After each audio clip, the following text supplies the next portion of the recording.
My dear Vikings, I welcome you to my favorite tabletop game that is moving now into digital form called Frosthaven. It is the successor to the game Gloomhaven, if you know about it. It's hexagons, or I call it sexagons, grid-based dungeon crawling, where you don't use abilities and your arrow keys or BSW as you normally know. You do play out cards in order to move and do attacks. And it has a fantastic storyline and also a lot of decision making that brings some gravitas to the storytelling, to the outcomes, to bonuses and negatives before you go into a dungeon. And it's also highly recommended, or I highly recommend it, played with friends and not on your own. I mean, you can, of course, but I think it's more enjoyed if everybody takes a role of a mercenary than you playing it on your own, because, you know, group banter just makes it a lot more amazing. Big shout out to Art Games. Thank you for sponsoring the video and letting us have a look at Frosthaven. And with that, I'd say we hop right into the campaign, check it out, and deep dive into the game. If you have any questions, of course, don't hesitate to ask them. For those watching this later on YouTube, don't forget to like, subscribe, leave a comment down below. I would be curious to know if you have heard of this, yes or no, and if yes, what kind of starting character you chose on your physical adventure or now in the digital adventure. And EA, Electronic Arts, no, EA is in early access. Here's also the link for those watching this later on. Link will be in the description down below. Feel free to click it. Have a look at it, wishlist it, helps out the channel if you just follow up that link and check it out, because then the developers and publishers know that there's traffic happening through our sponsorship and we might get future collaborations. Thanks a lot. Let's get into the game. Campaign. We gotta start, of course, a new one. Frosthaven. We don't need the tutorial, as I will be the tutorial for you guys. I think we're gonna play on standard. The new party shall be called Shields. Let's call it Shield and Spear. Shield and Spear shall be our new party group. And then we can most likely move up with the difficulty if it's feeling too easy or not. We're gonna play only with 2 characters. I can play with a full group of 4. But planning out all the hand cards for all of the 4 characters and remembering them all out and whatnot, I think takes a lot momentum away. I could totally do it, but for the sake of showcasing it, I think I'm going to take 2 heroes, because I think 2 heroes is the minimum that you need to have in order to jump into the adventure. I don't think you can make it solo with 1 character only. The dungeon and adventure, bless you, my dear wife, of course, are going to be adapted to how many people you bring to the field and adapted to how high your difficulty level is. So if you play the same level as a friend and you see more characters out there, then he might have more mercenaries on the field, or the higher the difficulty would be there as a spiel as well. So let's create our first character. Of course, we gotta go with Banner Spear. That's my character played on tabletop, so I'm kind of familiar with the character itself. And I think we're gonna make a mix of Banner Spear and Bone Shaper. I think we're gonna grab Bone Shaper with us, because Bone Shaper it's kind of like a necromancer class, can bring a lot of support in terms of bodies to the field that can tank damage for you, and works nicely with the Banner Spear together. So let's grab Banner Spear. We can select the name. Let's see who's in chat right now. Banner Spear will be Zotar. Great. So now we get a personal quest. What is funny about this in the tabletop version is these personal quests are, at least in my table, it was like that. were not to share with your companions, with your other players. This is kind of like your personal agenda, what you're focusing on, what you want to do. It kind of is a factor in the background of how you play and what you're focusing when going to the dungeon. It creates kind of very hilarious moments where you're expecting your partner to attack that creature to deal a finishing blow, but he's actually going for the gold because he has the quest of greed is good, for example, and it creates fantastic situations. Don't recommend to play it on primitive hardcore yet, with if you not have some knowledge of the game and the cards and the advancements and whatnot. Greed is good, if you say so. So, searching for the oak. Personally loot 8 total lumber cards through loot to unlock sacred soil and then follow it to a conclusion. So we want 8 lumber cards we found, so 8 resources of lumber, and unlock sacred soil, and then follow it to conclusions. Searching for the oak will be Zoltar's quest. So we have a little bit of starting money to grab some equipment. Very good with you is to have winged shoes to be able to jump over targets, because we are then putting ourselves into position. Healing ourselves would be nice as well. Leather armor not so much, but the shields to gain 1 protection for the attack, so more or less negate the damage.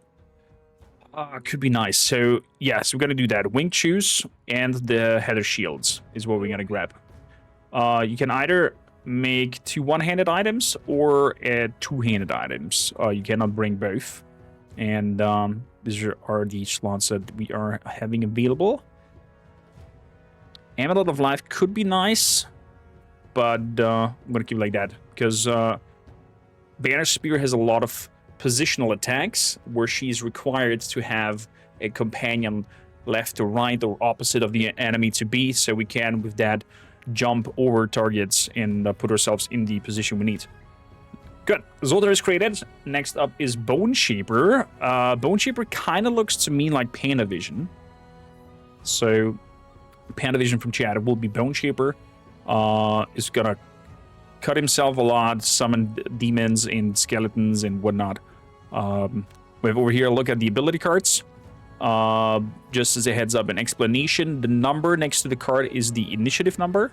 So the higher the number is, the later you're gonna be in an initiative roll. I'm gonna come to that when we start playing. And then you have from every card a top and bottom card and some meanings to it. I'm gonna come to that as well as we are starting our first mission. What is happening? There's also a wonderful story backline to the characters and biography. And let's have a look at our personal quest. What do we have here with her?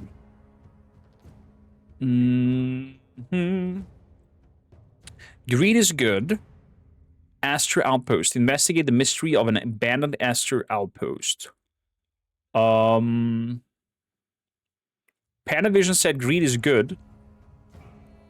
So let's give our greedy bastard and the fitting quest. Although I'm not really inclining with what he says there, Panavision, because he's way too generous and shares way too much money with the channel. So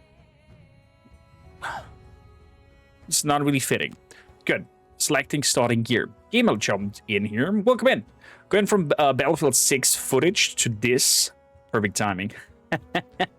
How you doing? Welcome in. Lovely to have you. So, creating elements with you might be interesting, but that straight up uses all of it. Giving us life back could be interesting as well, because she's gonna lose life and cut herself quite often. Wooden robes. When one of your summons suffer damage from an attack, that summon gains protection. That could be interesting, because we are summoning a lot. So I think that is a good conclusion. We're gonna go for the wooden robes and protect our summons with that item. Great. Good. we have our crew together, we can start the adventure. I mean, we can, of course, create more. Let's have a quick look at the other characters. We have the Drifter. He's kind of like a mix of melee and range classes. In shots, he has, for example, the Vile Assault, where it's 2 attacks, 1 poisons, 1 wounds. Or the bottom one is a Walk and Heal. He has Deadly Shots, where he throws something and poisons somebody of attack range of 4. And he's kind of like an all-together kind of thing. So, therefore, also the complexity very low on this character. Then we have the Deathwalker, who is using all kinds of shadows to put on the ground, and then uses those shadows to teleport from or attack other creatures through the shadows, etc. A little bit of a higher complexity because you have to think at least 1 or 2 rounds ahead in order to plan out your strategy with the attacks. As in, like, Shadow Step, this movement must end in a hex with shadow on the ground, and then you can attack for free, and so on and so forth. Blink Blade, also a character, very much. This one is a very interesting one. I'm curious how much the complexity is. Maximum, okay. Because Blink Blades can alter time, so to say. The technology that the character has lets him be kind of flash or slow motion. So therefore, all the cards have 2 different initiative roles, and also 2 different meanings, depending if you go fast or go slow. Whenever you go slow in a round, he generates some sort of charge that he can then uses to charge his armor to go fast again. So it's kind of like a back and forth play between the cards. Very fascinating and satisfying to play. But I highly recommend him for a solo play when you play with friends together, that you can focus on this character, mainly because it takes will take quite a lot of an attention span to play that one. Geminites, also very interesting one, because he is more or less 2 characters in one, given the name. So he will jump between these characters back and forth, depending on which shape you have outside. I wonder where if I find the cards to highlight this for you. I don't know the cards by name. There we go. Drag down. At the bottom, you see that at the middle part, you see that exclamation mark with the little 2 symbols next to the exclamation mark. Means that the Gemini is shape-shifting, and depending on the shape that is active, you are more inclined into melee or more inclined into range attacks. And then, of course, it depends how you build your character with the Geminites deck moving forward. He also has, it's not here in the tooltips here, probably not implemented yet because of early access. Also keep that in mind, because some things might not be finalized yet, or buggy, or not 100% focusing. If I recall correctly, depending on the shape, they get a bonus to either range and melee attacks, but I'm not 100% sure on those anymore. So kind of a difficult role as well. That's why also complexity maximum. I think the Blink Blade looks cool, but hard to manage. Definitely. So Bone, Spear, and Sheeper it is that we go for. Let's start our adventure. A town in flames. Save the northernmost outpost of the Empire. So we're basically arriving around the outskirts of Frosthaven. We see everything burning. There is all kinds of crazy stuff happening. And we're meeting straight up with some Algocs that are rampaging around, and we have to fight them. What's intriguing, when we start a dungeon or a battle or scenario, you get, for that scenario only, and task battle goals, so to say, that you can choose. Depending on how difficult it is to acquire, it gives you either 1 perk mark or 2 perk marks. I think it was every 3 perk marks, you unlock an passive ability for your character. So you kind of want to try to do the more difficult ones, or play it safe and make more of a guarantee. So we have, for example, a pacifist. Kill 3 or fewer enemies in this mark, so you don't want to be the killer. Slayer. Kill 2 or more enemies in the same round. Kill an enemy with an attack that would have caused at least 4 or more points of damage than necessary. So you kind of like want to do an overkill. I think we can pull off, and I can edit the character, of course, before we jump in with hand management, pull in cards, pull out cards. We have some that are not equipped, because we have some level 1 cards that are considered axe, in a sense. And those are not equipped for us, or with us. I think there are 2 cards that we can... Yeah, there we go. Or 3 even. Resolved Courage, Incendiary Throw, and Driving Inspiration. It's like a summon. We have a Torchbearer with us that inflicts wounds on everybody. Resolved Courage is to have somebody behind us and stand in front of them, hit everybody, and immobilize them. This is actually pretty good, the Resolved Courage. Rallying Cry is also fantastic because as a CC, it disables somebody's attack. Javelin is also good at all costs.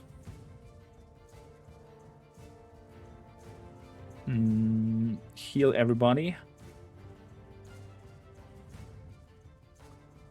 And I can call a reinforcements. I think I'm going to take at all costs out. Because we do have some other heals available. And I'll bring in Resolve Courage as another early initiative card instead of a 60. Good. So we alter a little bit our deck here for the Spear. Let's have a quick look at Panda as well, since we're here. If we want to alter something on the hand management. What can we add? Approach Oblivion. We heal 4 to everybody in a range of 2 and bless them. But we suffer 2 damage and we curse ourselves.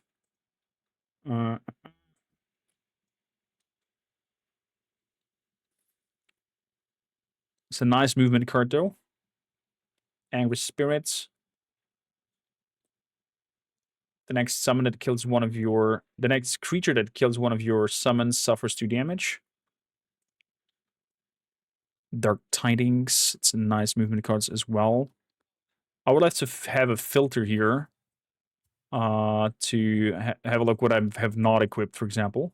Or filter around what I have already in there to not show. Sacrifice one of my summons to make 4 damage to all adjacent monsters to my summon. But it's a drop card. I lose that one. Exploding Corpse. But also nice to use. Wrath of the Turned Earth is an 80 card. Grant one of your summons plus 1 damage. And if nature is applied, it adds poison. Okay. What is the other card that is not equipped? That was the Approach of Oblivion. So I could either have the Angry Spirits.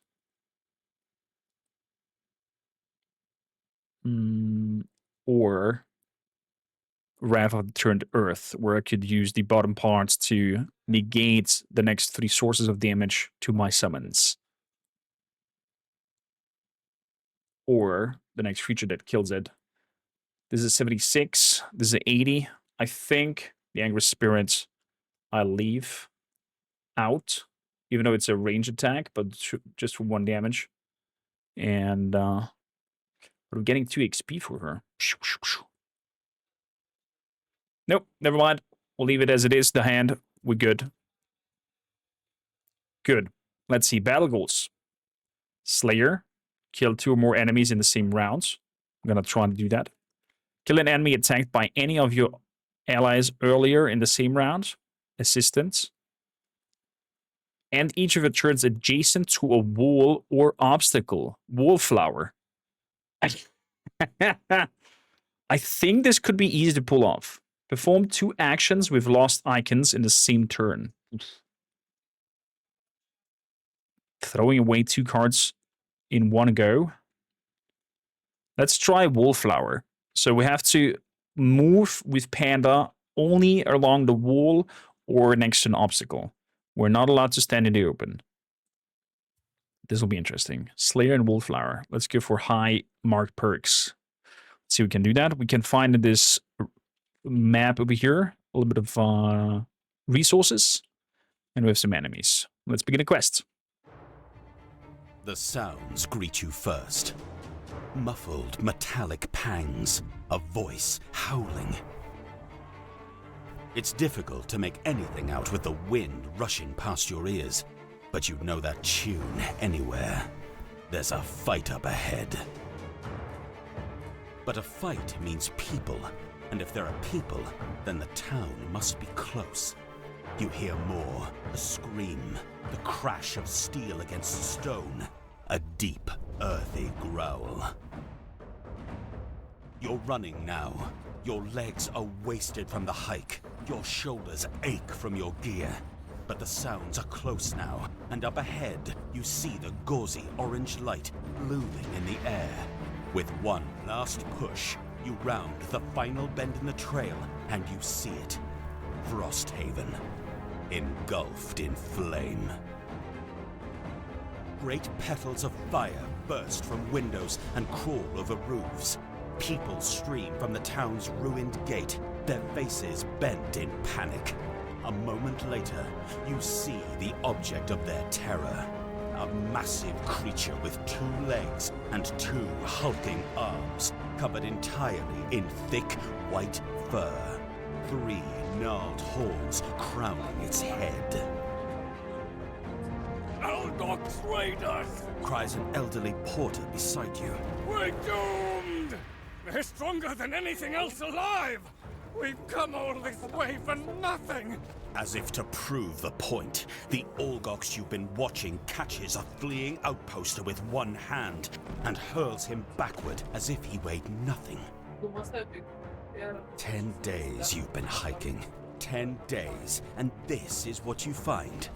You breathe out a thick plume of foggy air and hoist your weapon high.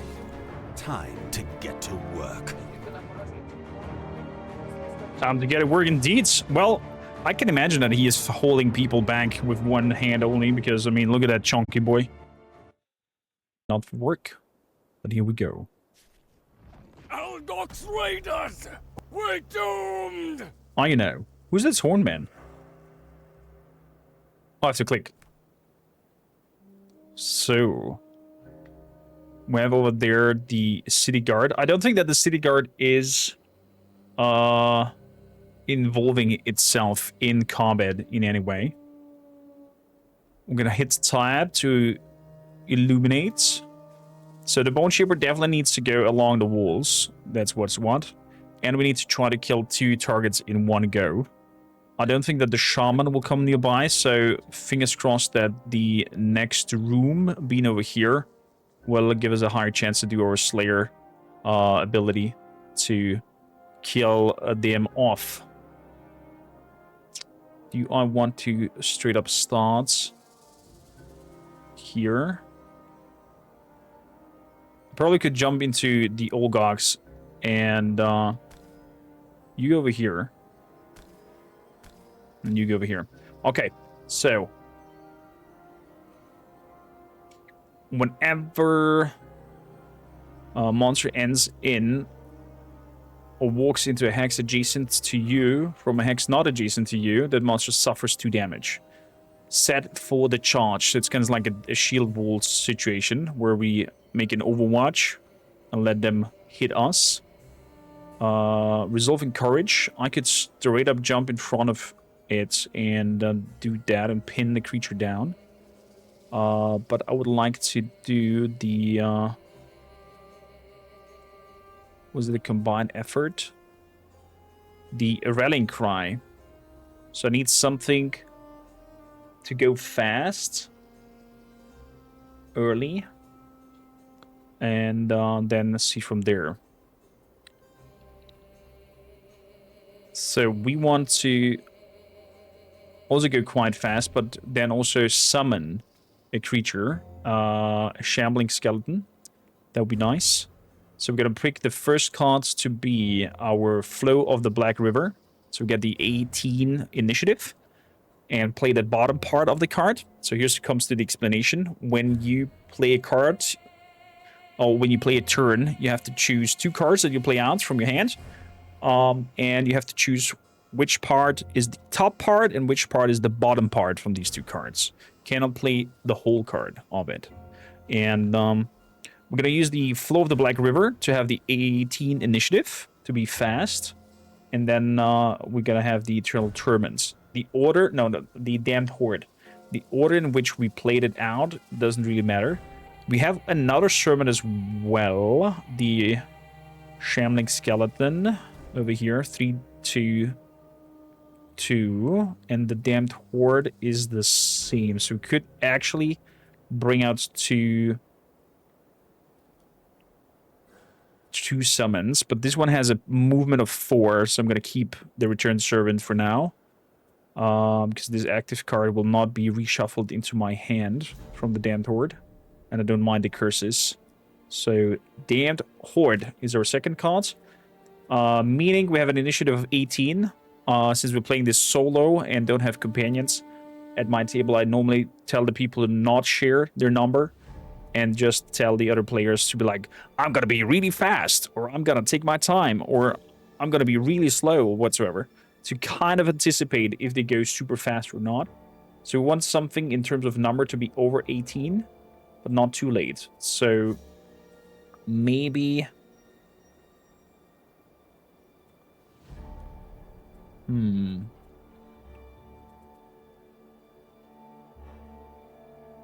Maybe the Javelin. No, but this is 1 movement. So the deflecting maneuver needs to be straight on the opposite. No, the rallying cry. That doesn't need to be on the opposite. That's great. So I could make 1 movement. No, I need 2 movements.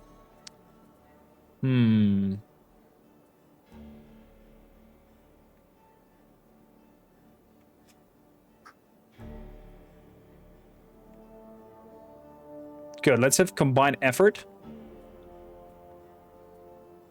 And then the rallying cry for the disablements of the guard. So hopefully he's not attacking. And with that, we have ended our selection. Down here, we can choose the initiative which we want to take from the cards. Whew. Let's go. Let's see what kind of rolls the other ones have. 23, 30. Okay, he's gonna heal. He's gonna attack. He's cowering defense. That means you're going first. Meaning, I could actually send my summon over there. No, I can't. Can move it over here. Let's do that. So first one, we want our summon to be coming out here. Confirm the targets. We're cutting our palm. And bring out a skeleton. Look at the animations.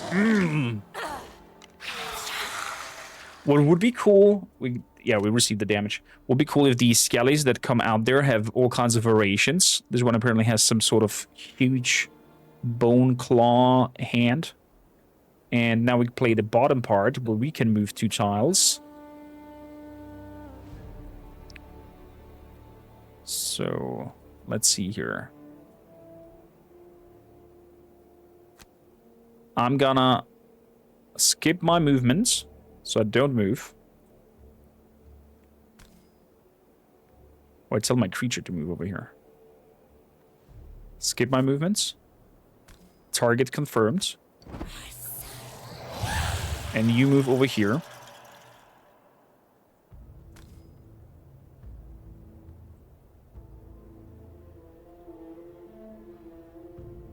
Do I want you to move over here, though?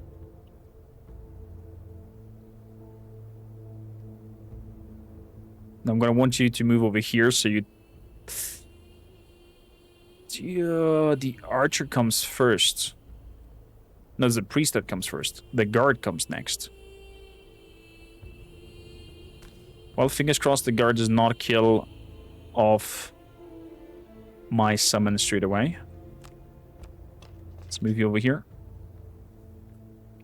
And end the Bone Shaper's turn. The priest tries to heal somebody. There's none. He attacks, gets a -2 on the roll. That means no damage. Fantastic. What happens here is when you attack a target, same for the enemy and for you, you draw an attack modifier card from another deck. I'm curious if we can have a look at the modifier cards, but I don't see a button for that yet. They can be a +1, a +2, a 0, ×2, or a negate, or a -1 or -2. These are the deck of ability cards, or attack cards. So, now, I'm gonna tell you to move over here. Perfect, confirm movements. Then I could tell somebody else to move somewhere else, but we won't do that, because otherwise it will bonk the... I mean, I could tell the Bone Shaper to move closer. Confirm target. Yeah, why not? You come closer. Good. I can grant even 2 people the ability to move forward. Okay. Then... no, it's okay. Skip the ability. Now, we're gonna make the rally targets and attack him. We're gonna strike for 3 and disarm him no matter what. Let's hope we get a good modifier. So, you have to hit R to rotate the showcase on the grounds. Because if it was here, it highlights the blue on this little tile over here. So I need the character standing over there. Or I can rotate it with R to aim in a different direction. So, now goes guard. Let's go. Confirm target. Please give us a ×2 or +2 would be fantastic. 0. That's okay. 3 damage, but he's disarmed. Meaning no attacks from him next turn. And we end the Speer's turn. The guard is just hunkering down, and the archer does... would have attacked, but apparently was nothing in reach for him. Good. Now we want to be somewhat fast. Could throw a javelin. The javelin goes how far? 3 tiles. Let's check the Bone Shaper out first. Because my Skelly goes first.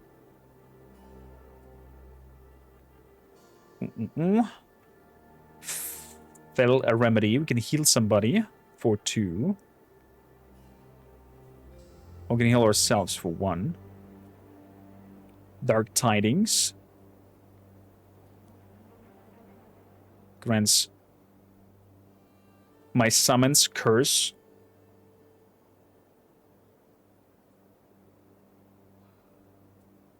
Decay and Will. We shoot at a range of 5.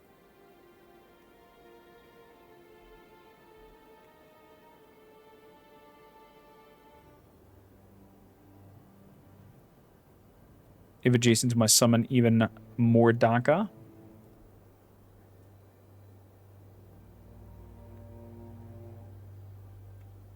Could do that. We can move next to the priest with you.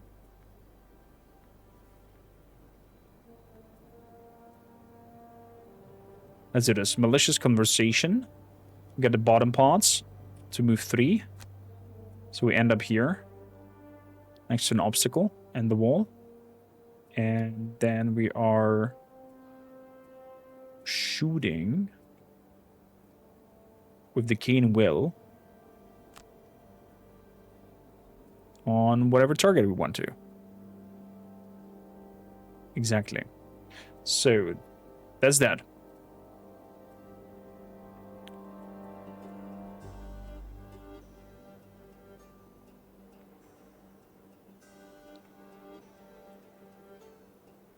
So he will be moving over there. Tip of the spear. It's a 26 over here. I'll be going quite fast.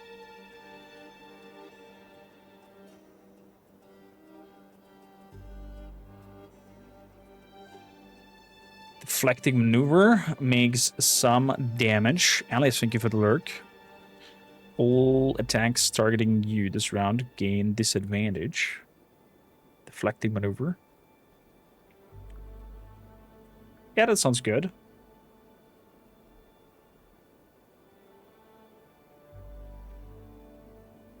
That sounds good. Could also move 4. 2, 3, 4. Will be closer to him. Or I could jump.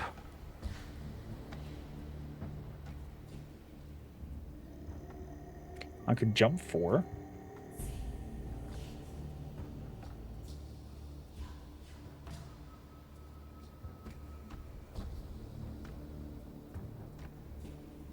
Pincer movement. Ah, decisions.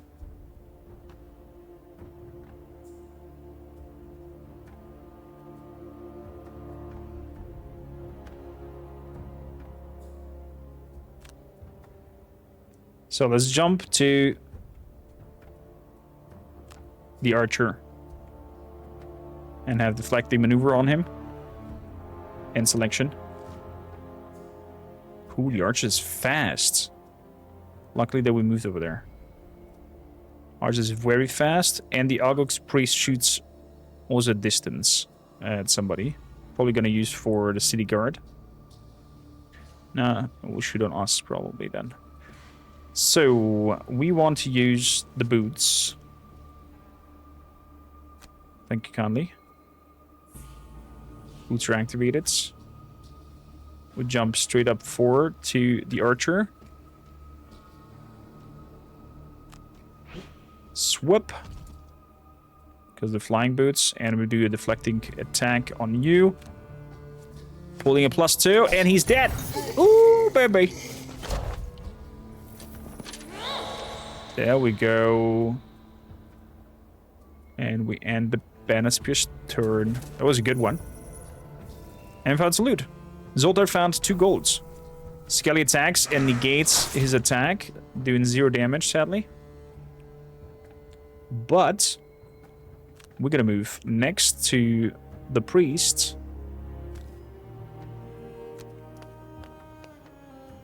And then attack you here with a 2 and poison you. -2. Crap. So no damage, but at least poisons. That's something. So Citiguz is hunkering down. And he's shooting at us. Dealing 3 damage. Yeah, we're gonna receive that. Ouchin. That did hurt. That did hurt indeed. So I need I'm gonna do the javelin. And then the tip of the spear to walk 4. Actually, no, the javelin. The resolved courage. And the tip of the spear. Because we're gonna walk here 1, 2, 3, 4 in between. And attack the priest. That's our job there. So. Looks like we definitely would need some healing.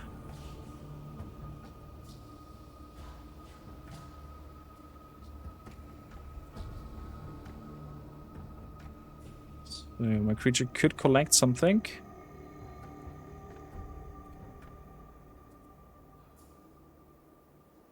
Could summon my next spirit as well. I think we're gonna summon that next turn. Grant one of my F summons. +0/+0. Life of Death. Prevents the next 3 sources of damage that will be dealt to you.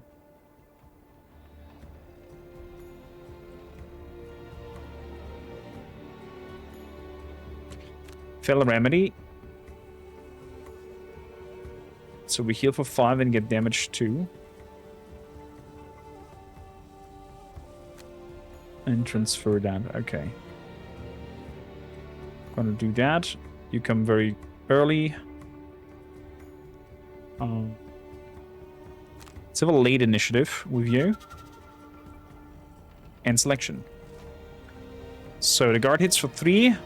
And the priest wants to heal for 3.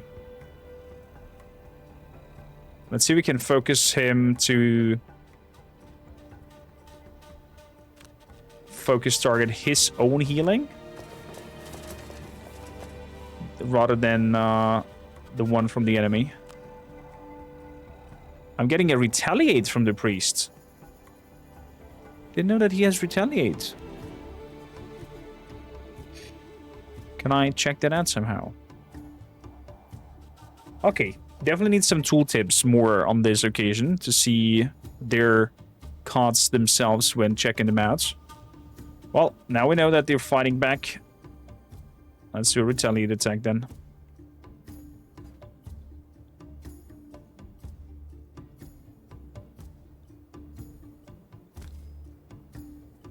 So, confirm targets. Let's hope we draw a +2 or ×2, because then he will not retaliate, because he's dead then. +1. It's 4 damage. He's gonna heal himself, sadly. Just cannot move. I did not get to retaliate? Is retaliate then only for straight up attacks, not for big area attacks? 2 damage. I could protect him from the damage. Let's do that. Let's protect my summon from the damage.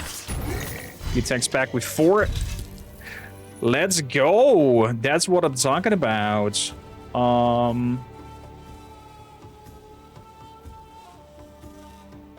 So, I'm gonna heal myself. I cannot heal myself. I only can heal at targets adjacent to me. That's a shame. What if I pick this one? That also does not let me heal myself. It's always any character that is part of your allied or the party. So it doesn't go for on me self. That means only this here I have as a self heal.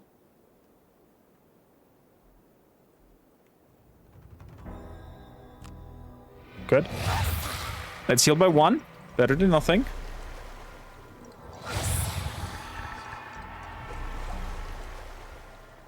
And if a monster has died this round, I'm getting an extra heal from their souls. Perfect. Any monster or enemy character that is hostile to the party. There we go. Good. That means we are buffing you. Giving you a strengthen. We attack with advantage. So we attack, we pull out, what should I call it? Let's use that target to poison and use the plant ability that has been generated over here to just sneak that extra XP there over there. There you go. Get poisoned. And end my turn. So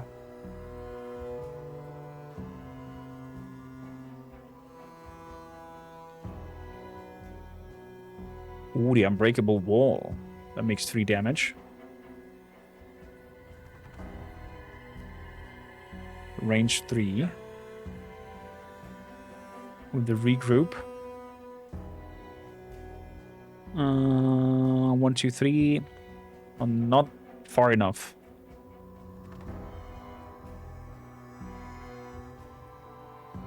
Okay, I have the Jav and the Unbreakable Wall. So I have a high initiative.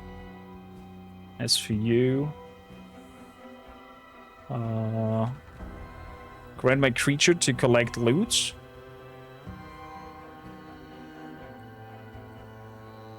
He's gonna move, though. Skelly will come closer. Skelly has 2 movements. He's probably gonna try to move around.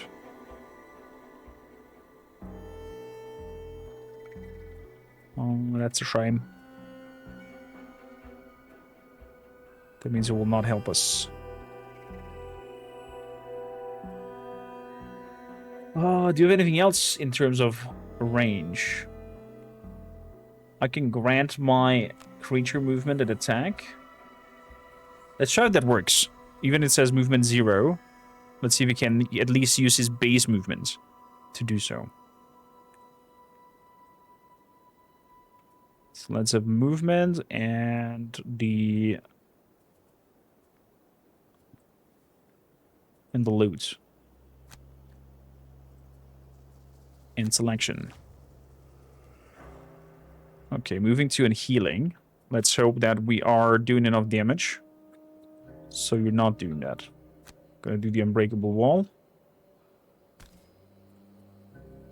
Confirm target. Please end this creature.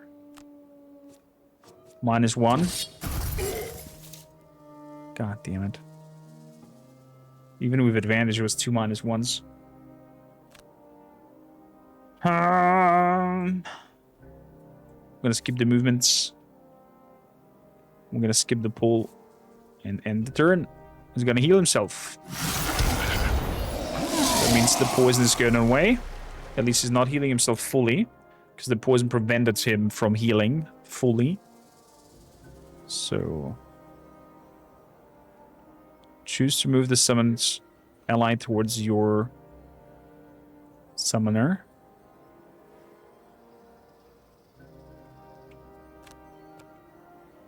Confirm movements. So let's grant it loot. Pick that up. What's over there?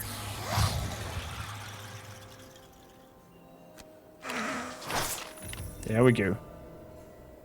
Lumber. Beautifully. And now we tell the creature to move and attack. Okay, so it does work with the move and attack. So I move normally and then attack normally. Fantastic. Fantastic. So regroup and pincer movements. The last 2 cards. I could move for 4 cards over there. I do have 4 movement cards. Okay. So I'm gonna grab Dark Tidings.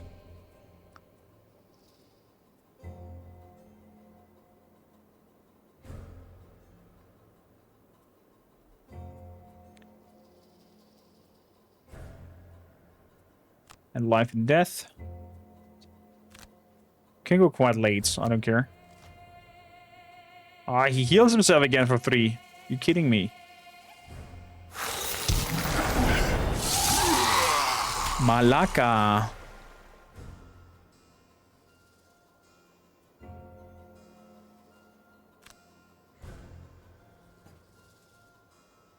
So, what's also on cards between the bottom and top, the bottom has also default 2 damage attack, and the bottom and default 2 walking attack. So you don't necessarily have to play the surface cards or the surface description of the cards.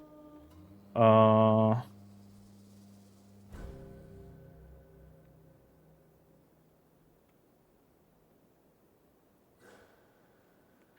wonder, can I move him away, the city guards? That could work. Let's see. Grant to allies 3 movement. Confirm targets. Can I tell you to move away? I can free the spot with him. Hey, there we go. And tell you...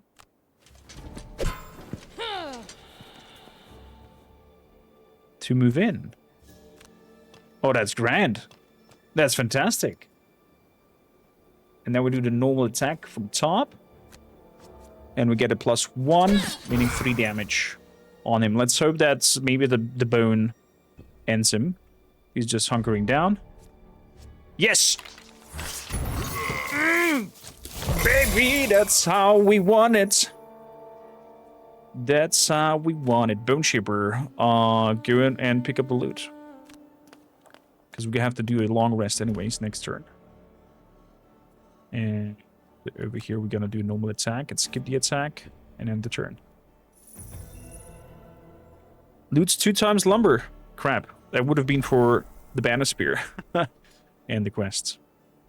So what you're gonna do now is, since we played all our cards, we can either choose to make a short rest and go instantly this turn, but at random we lose a card and it goes to the graveyard, so to say. Or we can make a long rest where we're gonna get an initiative 99, don't play a card this turn, heal by 2, and choose which card we're gonna drop. So we're gonna do a long rest, take initiative 99. As for you, I'm gonna go back, of course. Cover defensively, that's okay.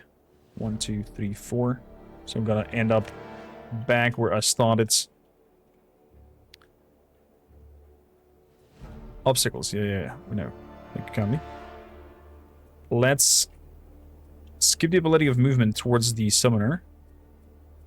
I'm gonna use the 4 movement cards. No. Can I redo? No! I can restart round. Okay. Whew. Let's restart round. Because I misclicked and did not move. That, of course, does not happen in physical. You're just like, oh, no, never mind. I want to do this. And turn around the spiel. Could be nice if the game gets a button to just go back one movement, so to say. But I get it. So we are long resting over here, and we're playing these 2 cards in selection. There we go. Covering defensively. So this guy is doing the defensive. We're skipping the ability from you. We move in over here. Confirm movement. Thank you kindly. There we go. And then we are... And we attack top part where we skip the attack and end the turn. So, we perform the long rest. Now we can choose what we want to throw away. Oh boy, everything's good.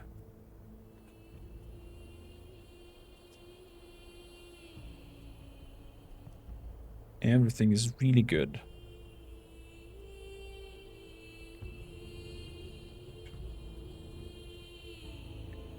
Unbreakable Wall is also fantastic.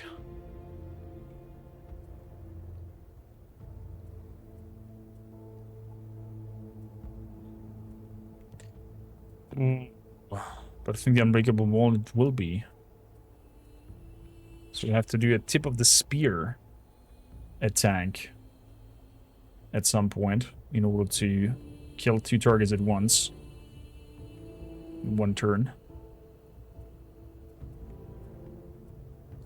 To get our ability.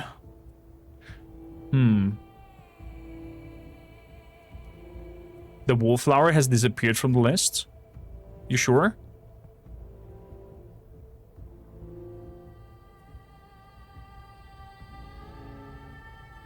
I'll check once I'm with her. Maybe we failed, but we were at the wall non-stop or next to an obstacle all the time. It's early access, so bugs can happen. Oh, the heal, I'm too afraid to drop that.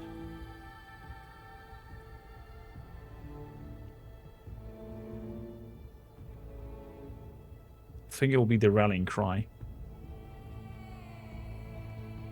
can throw a banner of strength to the grounds.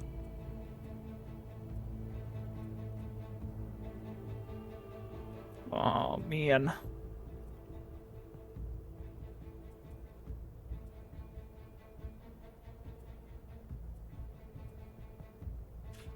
Let's drop deflecting maneuver. Lose it.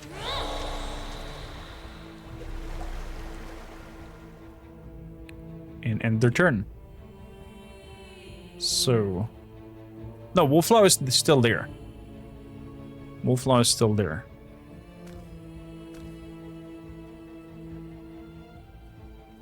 Good, we want you to have also long rests this turn. And we want to have a big range of movements.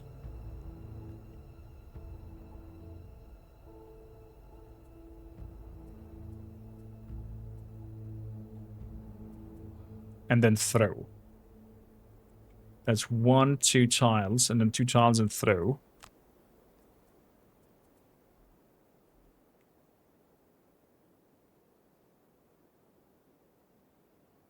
Oh, we can set for charge as well.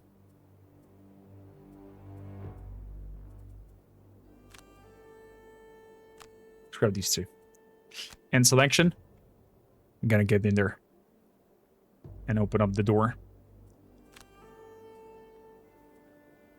So, 4 movements. 2 movements to open the door. You run inside the gate, and the breadth of destruction Oh, he's the becomes storyteller. quickly apparent. The town has been sacked. Smoke burns your eyes. What structures still stand are bright with fire, and the rest smolder. Their frames like black torched skeletons. And all about the wreckage howl the Olgoks, celebrating their victory in an unrecognizable language.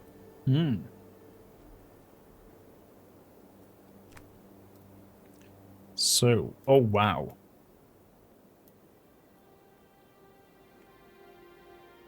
So I wonder now, will they go for the guards? Or will they come towards me? These two probably will come towards me. They have movement 2 and attack. Movement 2 and attack. 4. Oh my god. They're really high damage rolls. Movement 2 and range 4. 1, 2. Range 4? No, range 3.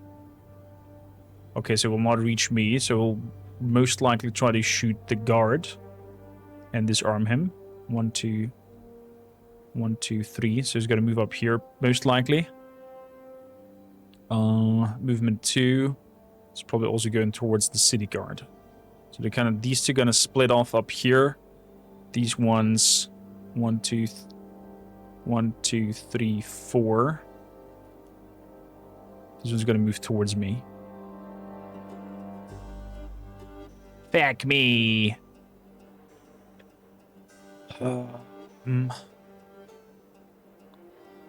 He's gonna come in.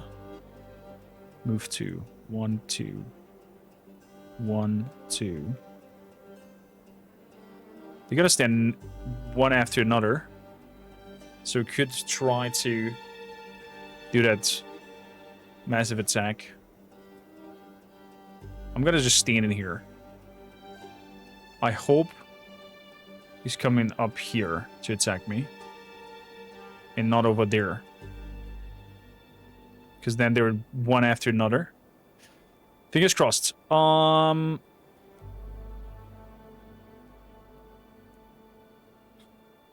mean, of course, I could come over here as well.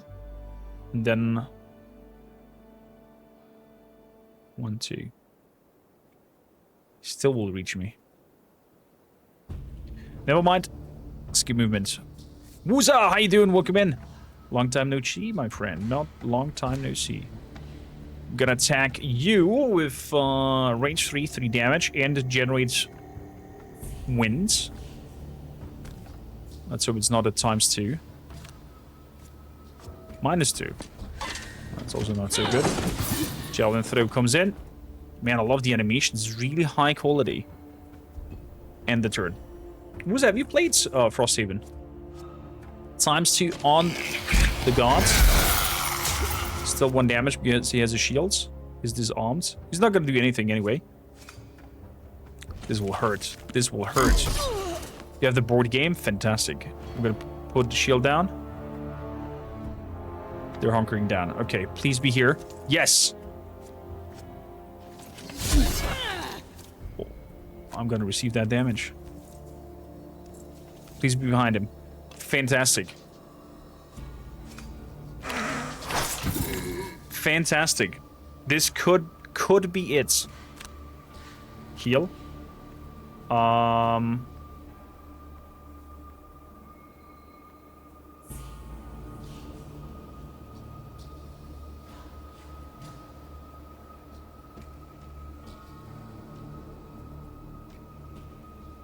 Of life and death, I'm gonna throw that one out.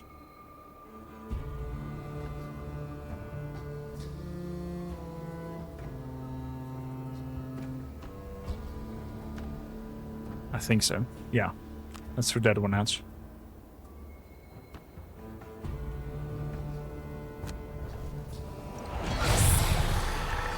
Have you played a board game? Yes, I have played until the middle kind of it. Sadly, then the group dispersed, and we no longer actively play it. Tip of the Spear is very late. Okay, I need a fast card from you. What is the fastest we have? This one is the fastest. Move 2.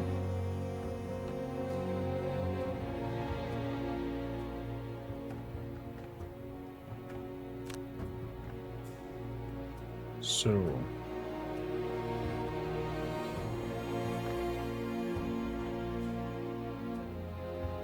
on killing the target, perform... Form a what? Can't really understand what the meaning of that one is. So we're moving up.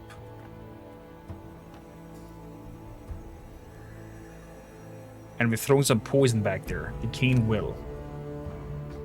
Good. That means I'm gonna go for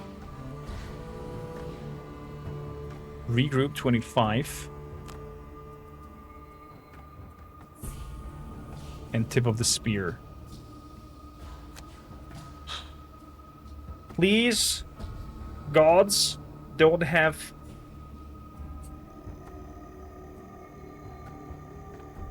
Oh, but my summon could kill it.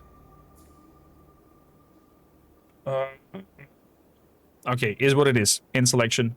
We go for it. Fuck! Oh, they hit hard. The Argogs hit hard with 3. And they shield themselves. You are kidding me. He's gone. Yeah, he's gonna receive the damage. Shield goes up. He's not gonna attack anybody because he has no movement cards to it.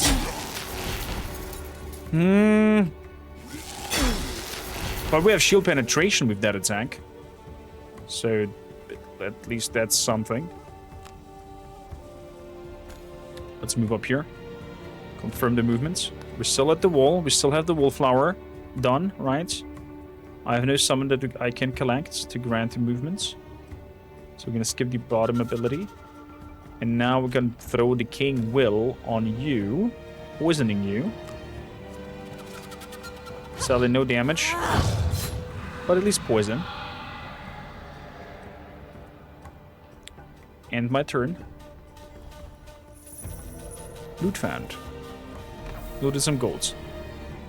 Oh, please be some high damage.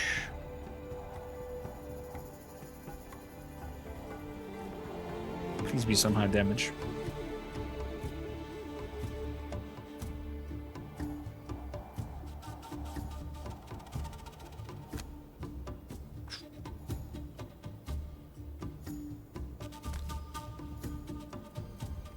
come on. Come on. Come on. I need a... Oh, I need a +1. Only a +1. The chance is very high for a +1 to come to the attack modifier and get both targets. Please. Yes! No! +1 was not enough? We had armor piece.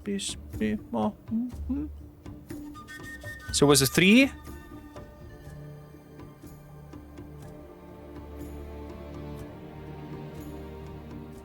Huh?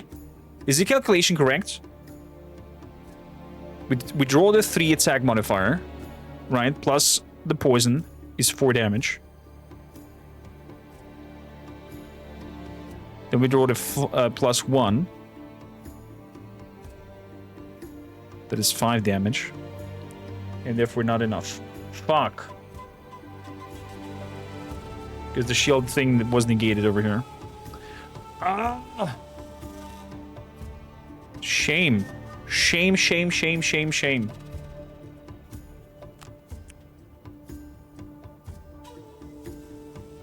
So let's grant you. You there. Move here. Confirm movement.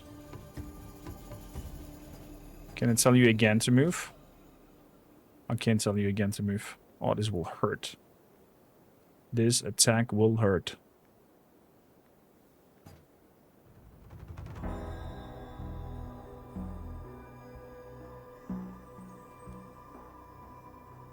I'm gonna tell you.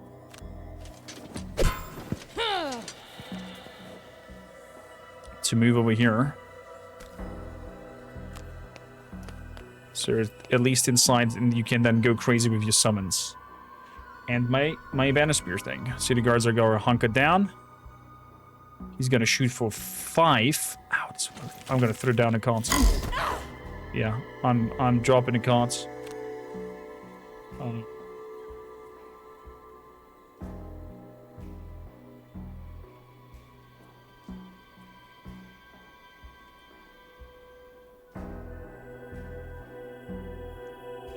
The Internal Torment. I'm gonna drop to negate the damage.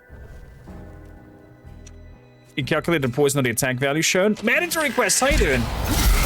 Been a long time. Welcome in. How you enjoying the early access so far of Gloomhaven, of Frosthaven? There's still chance.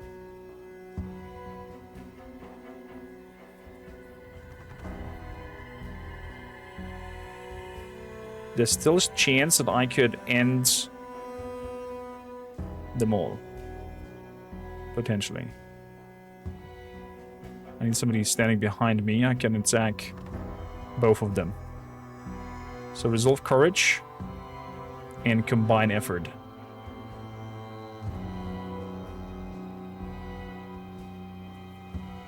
So what my combine effort?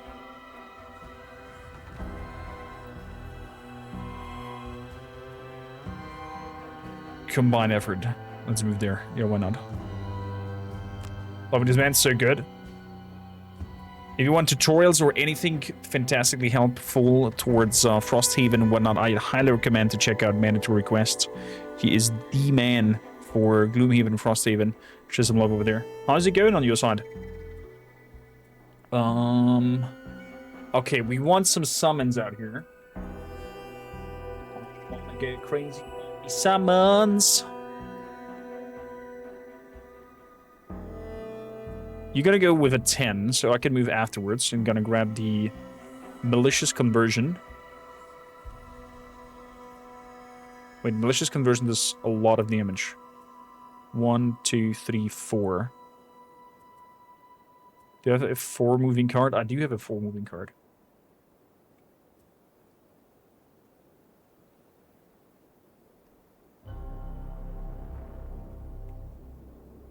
I'm not sure what that means. Perform a what action from your discard, reducing any damage you suffer by 2. I can perform a summon. So I can summon something from my discard pile without losing. HP. I think I understood this correctly. So it does 4 damage, and then on killing the target, I perform a summoning. So I more or less summon... Okay, let's see. It's a 4. If you just pull a +1, we could kill the Ogux Priest in one go. This will be massive. And we gotta grab Dark Tidings for the 4 movements. Okay, okay. And selection. Fingers crossed. Fingers crossed. Ogux Priest will heal himself beforehand. That's fantastic. That is fantastic. Meaning, I'm gonna move in here.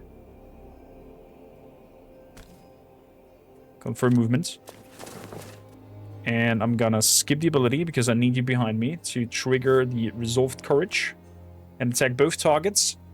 Please! Don't negate. Hit them both. Yes! Wow! There we go. Slayer perk for this turn. Check. Kill 2 more enemies in 1 round. Good. That means 2 perk points from this one. Fantastic. Fantastic. Banner Spear, you've done your job. Priest is moving away. 1, 2, 3, 4. Fuck. You little shit. You little shit. And if I move away from the wall, I am losing my... Each turn adjacent to a wall or obstacle. Is this considered an obstacle?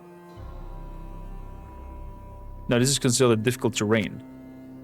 This is considered an obstacle. Yeah. Nah! You bastard!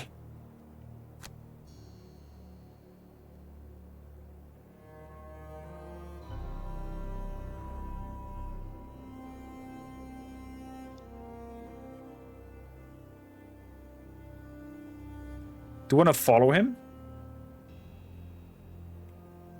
And cast my summons on him? What is the archer doing? The archer shoots for 5 damage again. Jesus.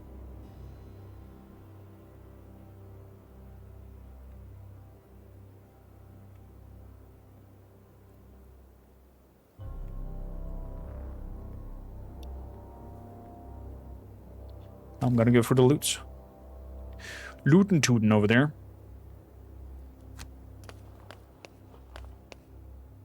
Skip the movements. And they're gonna do the top part. Skip the attack.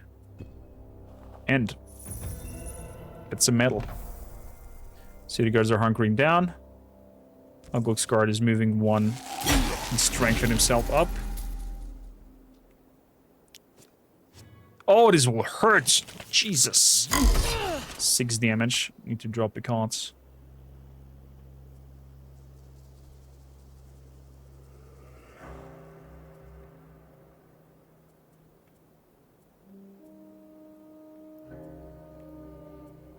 Javelin will be good. Combined force. I'm not sure if I can. Gonna have to drop combined forces.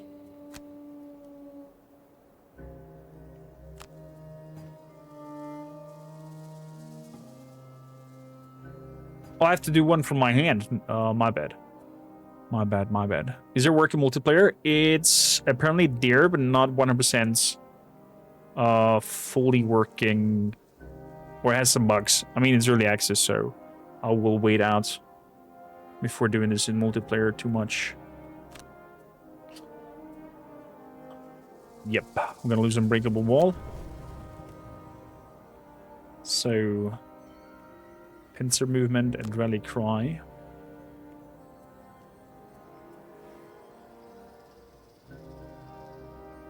I can heal. I need to summon though. I need to summon a creature.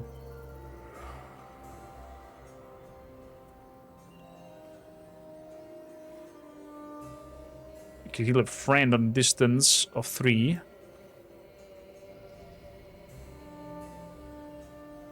And transfer my essence.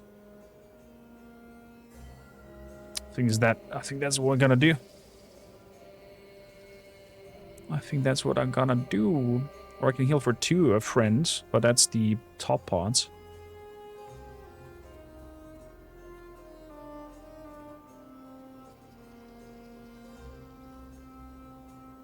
Transfer essence. Well, I'll lose 2. And then I summon 1 and lose 2 again. Ooh. Ooh. Risky. Risky.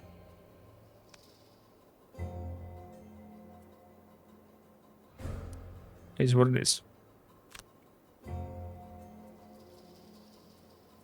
And selection. Arch is very... Oh, crap. Okay, the guard is standing still and retaliates, so he loses his strength. Because I think that's just for 1 turn. If I recall correctly. Yeah, he lost his strength. Good.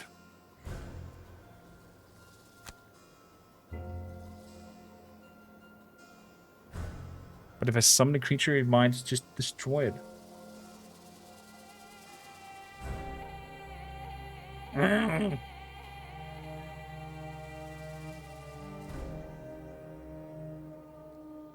Transfer health.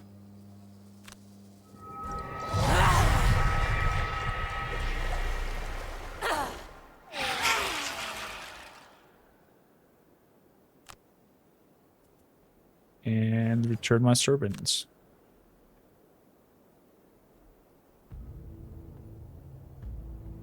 One, 2, 3. It'll be 2 tiles. Probably gonna go for the skeleton. Is what it is. At least we have negated 1 damage, even though he takes the skeleton. Maybe we're lucky and he draws a negate damage.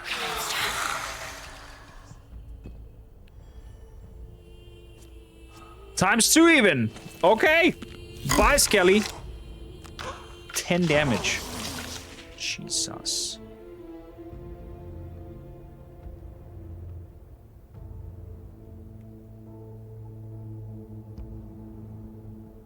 I mean, I'm very tempted to loot all this. But we're in no position to do that.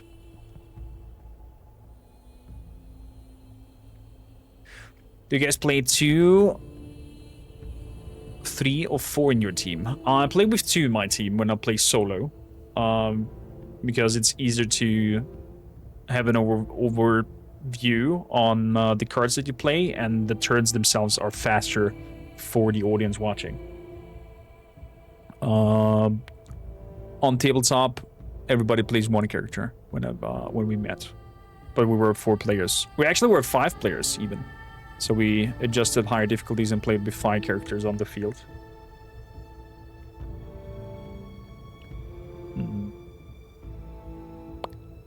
So, Mandatory Musa, what's your favorite starting character? So you can do a normal attack on the Argogs.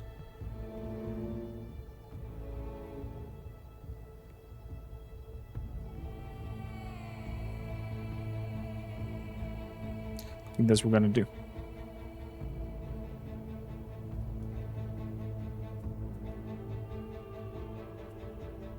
Gonna do a normal move in.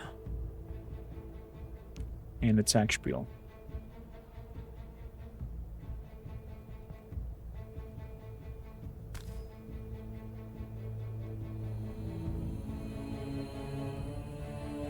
Banner Spear was nice. Yeah, Banner Spear was also my starting character.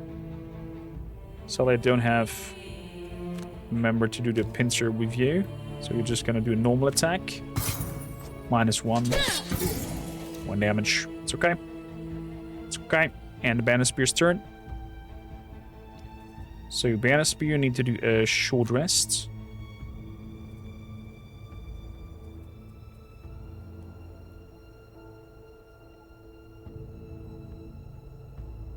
Ooh, look at that. Fell a remedy.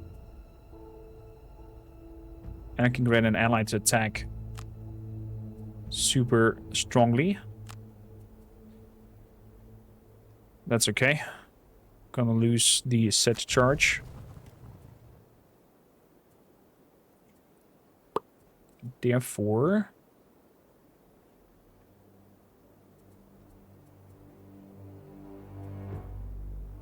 I'm gonna attack with Resolved Courage and drop down my banner. Actually, I'm not gonna drop down my banner. Javelin.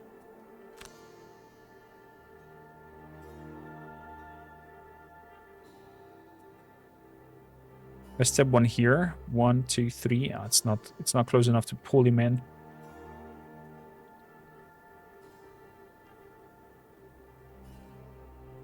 One, 2, 3. Then I have that one over there. Shame.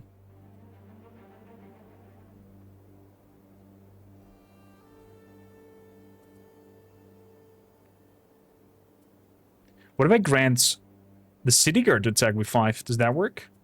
It's also considered an ally. Should work.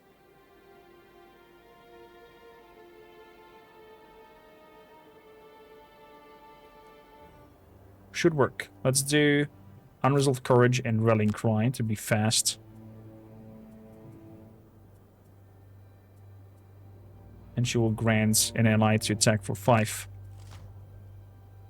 Let's see, the priest is healing himself. That's perfect. I wonder if he's gonna try to come over here to heal this fella. But we'll see. Banner of Strength. Adding a +1. Oh, wait a bit. I could add the banner behind me. And therefore get the bonus of formation. Oh. And now make the Resolve Courage attack on you. So you are not able to move away. Eat that. +1.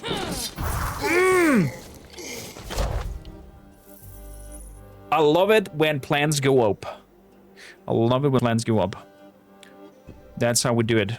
Priest is doing nothing because he wants to heal himself.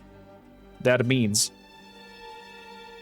I'm gonna heal. Gonna use the shadow as well to get the plus extra XP. I'm gonna overheal you. I don't care because I cannot target myself because it says any character that is part of your allies or party. So it doesn't go for self heals. I played this actually wrong on the tabletop because I used that for targeting yourself as well. And confirm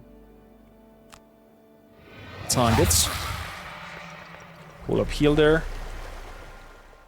And for the bottom part, grant an ally to attack for 5. So I'm gonna grant the city guards to attack the priest for 5. Hopefully that works. It works. Smack him. Come on. -2. Son of a...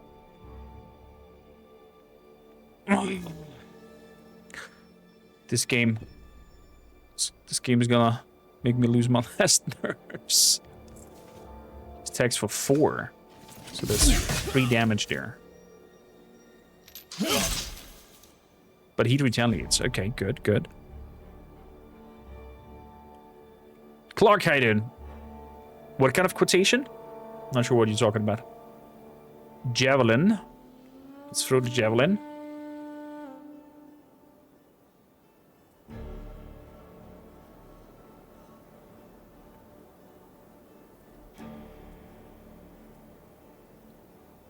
So I'm gonna move 4 and throw the javelin. We'll see where this leads.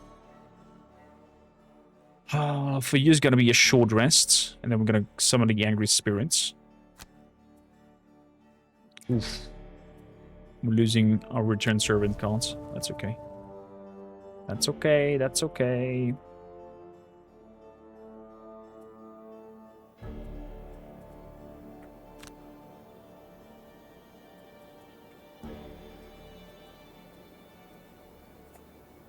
Angry Spirit comes out. 18 will be our card. Are the good plans? Was a reference? I cannot recall. Very good. The guard's not doing anything. Our modest fellowship expands. Praise the sun. Greetings, Vikings. Okay. Retaliation comes and it kills. The shaman. Oh, that's great. Ruchi, thank you for your prime and 4 months of support. How you doing, my friend? Welcome in. So we're gonna summon the angry spirits over here. Please, thank you.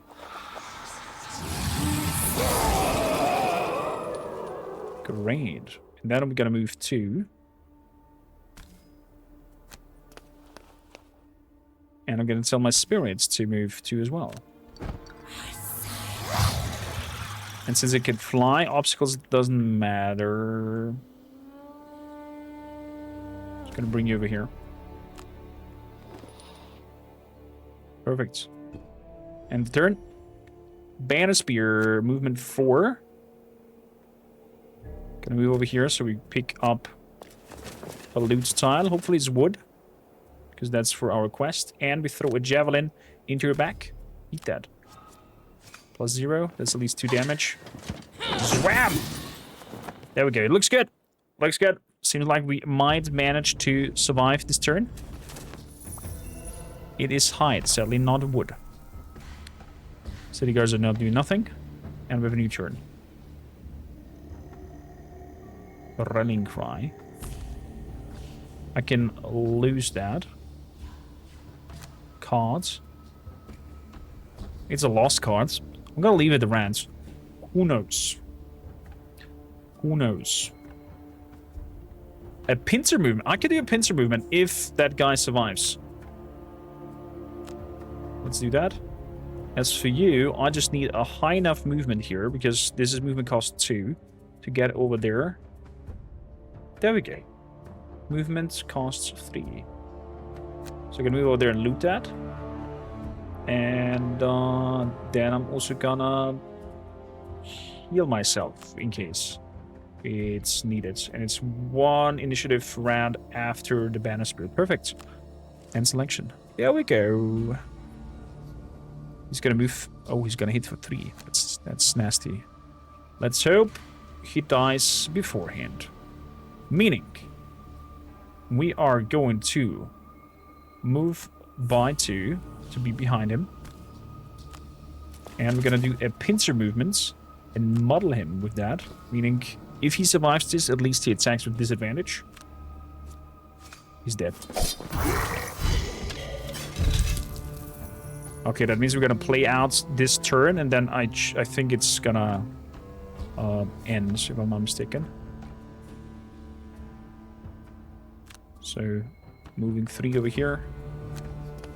Grabbing these 2 loot items. And heal with Shadow to just get that extra XP. Our lovely guard over here. And end the turn. Pick it up. And a Vision Golden Hide. City Gods is done. And with that, we've succeeded our first mission. Yeah, there we go.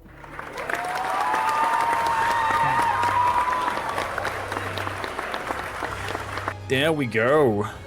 Look at that. You didn't resub last stream? I cannot recall, Richie, but who minds? We do like the animation, we do like the support, and I do love you. Thank you, Connie, for being here part of us. Exact quote is, I love it when a plan comes together. But yours was cool too. Thank you, Clark.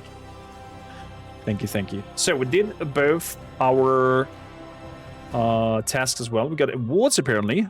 Most enemies killed. Most damage taken for this one. We have quite some nice XP boosts from it. Can have a look at the statistics. Slayer, check mark. That means we get 2 perk marks. At the 3rd perk mark, I think we get a perk per se that we can put into the character. And Wolfflower as well. For the progress on the quest here is to have 100 golds. Over here is to loot lumber carts. Sadly, none has been looted so far. Good. To the outpost. What is very cool about Frosthaven is you have an outpost mechanic, meaning every time you come back from a quest, you bring resources with you, you build up your outposts, it becomes bigger, better, you unlock all kinds of merchants with it, and so forth, and so forth. You lower your weapon and breathe as the remaining Orgoks retreat, scurrying from Frosthaven like giant white mice. They'll be back, you're certain of it. But for now, you can rest. You wipe the soot from your face and take stock. Voice could be a little bit louder. Frosthaven is almost exactly what you imagined. A knot of grey stone and timber, surrounded by sharpened palisade walls.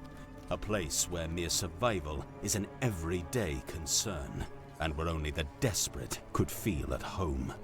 Thankfully, though, the townspeople are tough. They're already on their feet, dousing fires and picking through rubble. In fact, one of those townspeople is marching right for you. A sharp-featured human woman with a fighter's muscular build, close-cropped hair and dark skin approaches and offers a gauntleted hand in greeting. The sea be praised. She says, crushing your fingers with enthusiasm. We wouldn't have held out much longer without you. You know, The sea be praised. I love the accents. Oh, just life up north is all. I'm Satha, mayor of this fort, now that my predecessor and his lieutenant have fallen. As for the Olgoks, they've been at us all winter. Took them months to break through, but they finally did. Probably killed a dozen or so of my men.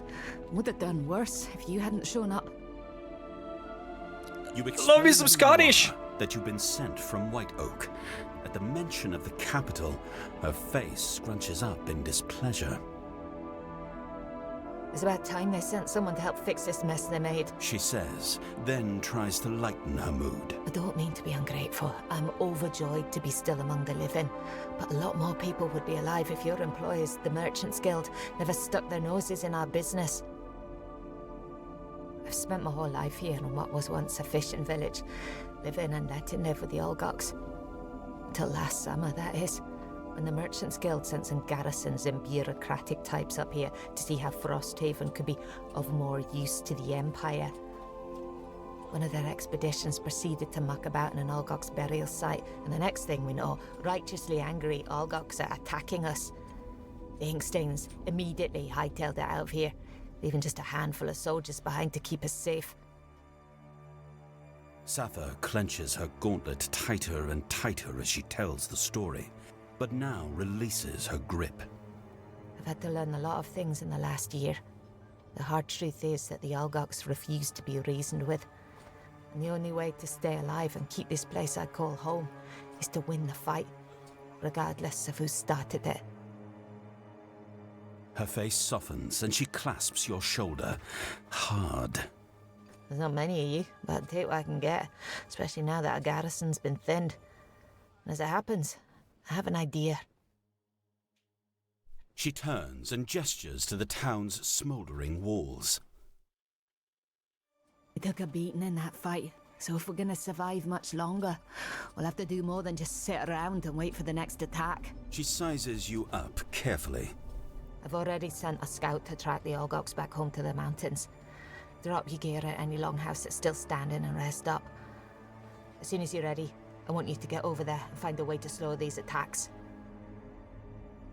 The bunks in the remaining longhouses are all occupied by the injured, but you find a dry stretch of floor to lay your heads on your packs.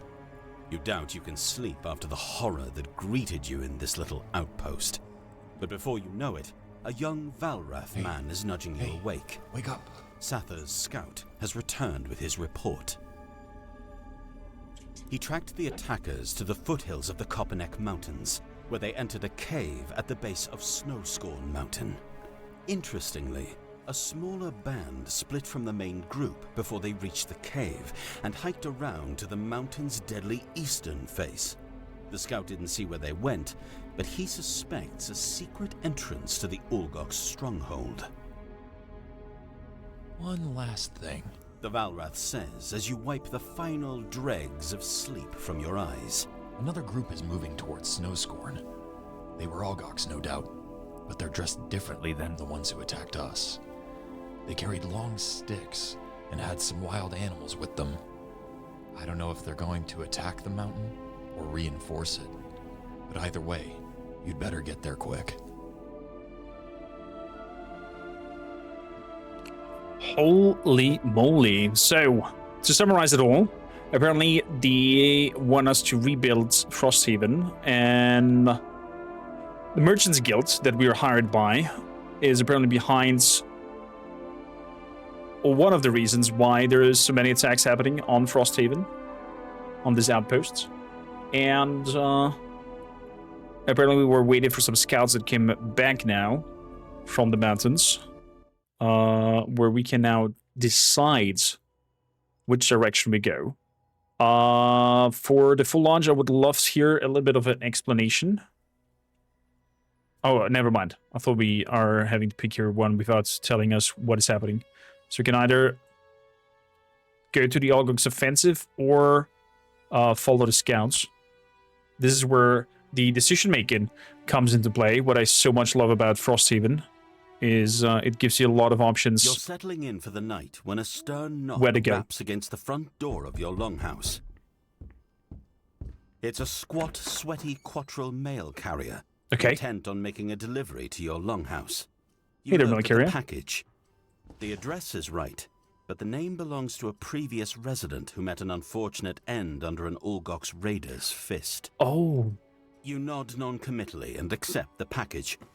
You're saving the mail carrier a long trip back with the box, really. Now you just have to figure out what to do with it. Well, we just keep the content for ourselves. Inside, you find heartfelt letters, a warm sweater, home-baked bread, Oh. and lots of well wishes from a family in the capital. It feels awful to sift through, knowing the intended recipient's fate. Happens sometimes. I wonder what would happen if we choose to give that away to the people. But 5 shared gold. It's not bad. We can now decide who's getting how much. That's okay. There we go.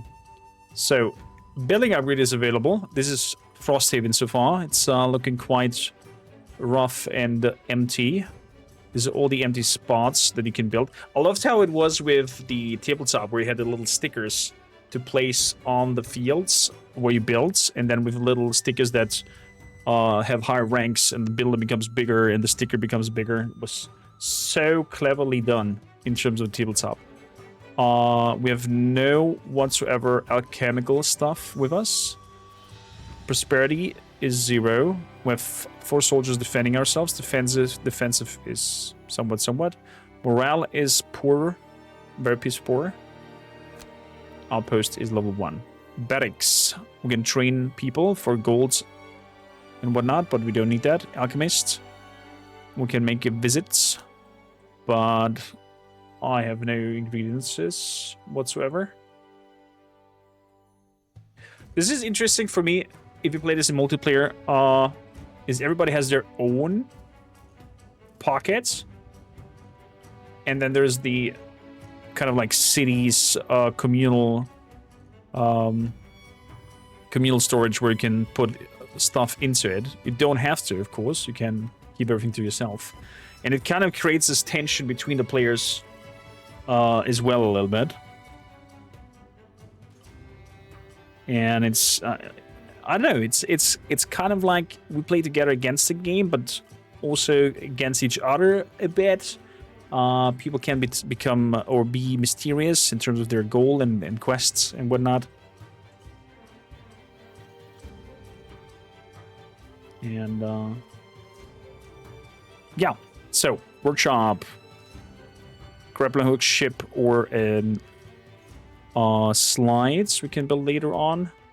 Craftsman, can have a visit at him. He can make us a traveling cloak. At the start of the quest, your health is increased by 1. Crude hide armor. On the next 2 attacks, targeted character gains disadvantage. Crude boots, plus extra movements. During your end of turn, looting. Loot an adjacent hex instead of the hex you occupy. Crude bow, crude spear. During your turn, one of your single target melee attacks means that target an enemy at range 2. Oh, wow. Oh, this is good.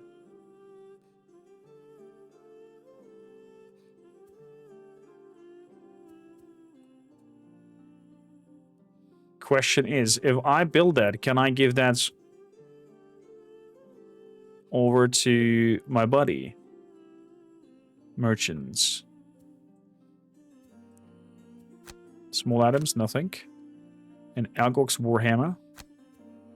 Metallic scrap sword. There's no trading in between, right? Exactly.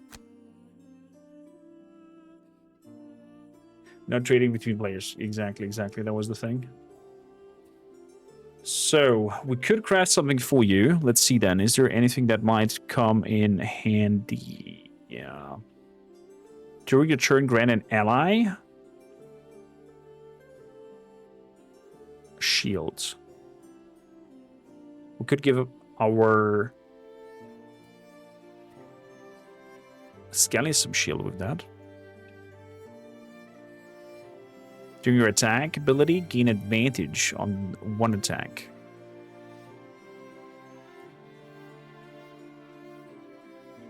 Crude helmet is also quite intriguing, so now you get credits.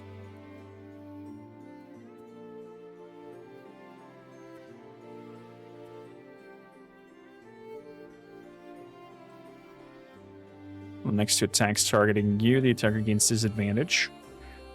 Could be also helpful. But let's have a look at the town upgrades. We can upgrade the craftsman or the alchemist. Or we can build a new construction. Logging camp, shabby wall. Costs us 4. 3 metal. We don't have enough for that. Let me take my head away here. Can make a hunting lodge. We can buy and sell fur. Can have a mining camp. Can have climbing gear. We're gonna have a sled or a boat or a shabby wall. Nothing of this here can be built yet. That's a shame. That's a shame. Would have loved if we would have enough wood, but apparently we're missing 1 to upgrade or to build this. If we upgrade the craftsman, we're missing the metal for that. Okay. Fair enough. Fair enough. Gold-wise, we're low. Okay. The protective scepter sounds intriguing to add a shield, but it's not like game-breaking. Game-breakingly good, so I'm not going to craft anything for the moment, and we're just going to move onwards to the world map and leave it as it is. Unless Mandatory has some tips and tricks. So, a town in flames. Oh yeah, I could redo a former quests to get again some rewards and whatnot. Algok scouting. Follow the group of the Algok's raider. Face off 2 distinct groups of Algoks. There's also treasure chests inside of here. Oops. And a random item. Same goes over here. Do we want to face off? I'll let you quickly decide. 1 for Algok scouting, 2 for Algok's offense. Should we face the offense on the wall? Or should we follow up what our scout has found about the Algoks leading away from Frosthaven? 1 for scouting, 2 for offense in chat. So we've asked chat which direction we want to go, and they said that the Algoks scouting. Follow the group of the Algoks raiders, following up where they are heading. We have an Algoks archer elite, we have a scout elite, and a guard elite finding us. Treasure chest, random chest. Let's go. There's of course an encounter happening. Camouflaged into an outcropping of a stone cliff face sits a Savas. You're trying to determine whether it's still alive when it proudly reveals itself with a long, gravelly clearing of its throat. Hello, adventurers. It lifts itself from the rock, standing with a creaking stretch. Some Savas modify their bodies through painful sculpting, shaping their rocky skin like carved marble. This one has chiseled its face into the visage of a lion, and its chest glows with a swirl of black and white. You look clever. Answer me correctly, and I'll give you something worthy of your answer. Fail, and you shall suffer the punishment. Okay, riddle? Fished from the waters, drawn from the earth. My presence bears both jealousy and mirth. I've corrupted and captivated. I'm sought out and sold. If you still can't guess me, I'm worth my weight in gold. Fished from the water, drawn from the earth.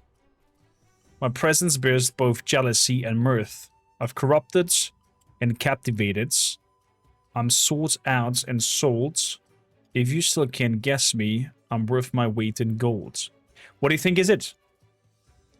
What do you think is it? Is it gold itself? Is it salt? Is it a pearl? Is it an emerald? Is it power? Is it glory? I think power and glory and emeralds is kind of out of the spiel instantly. Those three. Fish from the water. Could be a pearl as well. Drawn from the earth. Not really. Cannot really draw a pearl from the earth, so I think that's gone.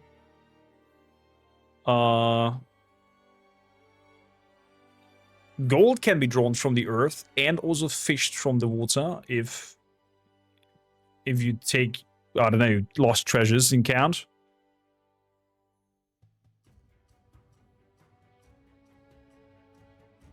But the last part, if I'm worth my weight in gold, kind of throws it off a bit. So I'm there with you. VM666 and Grumpy says salt. I think salt it is as well. Salt. Foolish. Only one thing. Gold! Its weight in gold. Gold itself. Not the ones I was looking for. Be gone.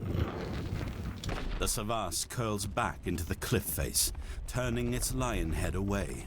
It ignores you as you move on, but you hear it mutter something under its breath. All my heroes will suffer muddled at the start of the next quest. So we're gonna start with disadvantage attacks on the next on the first turn. Each hero can choose only between 2 battle goals before the next quest. Oh, also only 2 battle goals? You little piece of crap. To be honest, that's stupid ending of events. I mean, you never know what kind of riddle he means. Similar to Saul was worth world in gold in the Middle Ages, so I feel betrayed. That's also, but gold itself can also fit that riddle. Because gold is also worth its gold in weight. Right? So both sides would work. It's similar to the riddle with Bilbo and Gollum, where he's like, "What's in my pocket?" It's so vague that you cannot really guess it if you don't know the answer. Depends on purity of gold. Yeah, of course. Of course. Well, it was a 50-50 between salt and gold. We lost it. Is what it is. So between encounters, between go into a dungeon, you always get this encounters where you can choose A or B, sometimes C, and then stuff happens to you. Can be positive, can be negative. And then when you come back to town, there's a town event happening that affects the town and something around the town situation very, very often.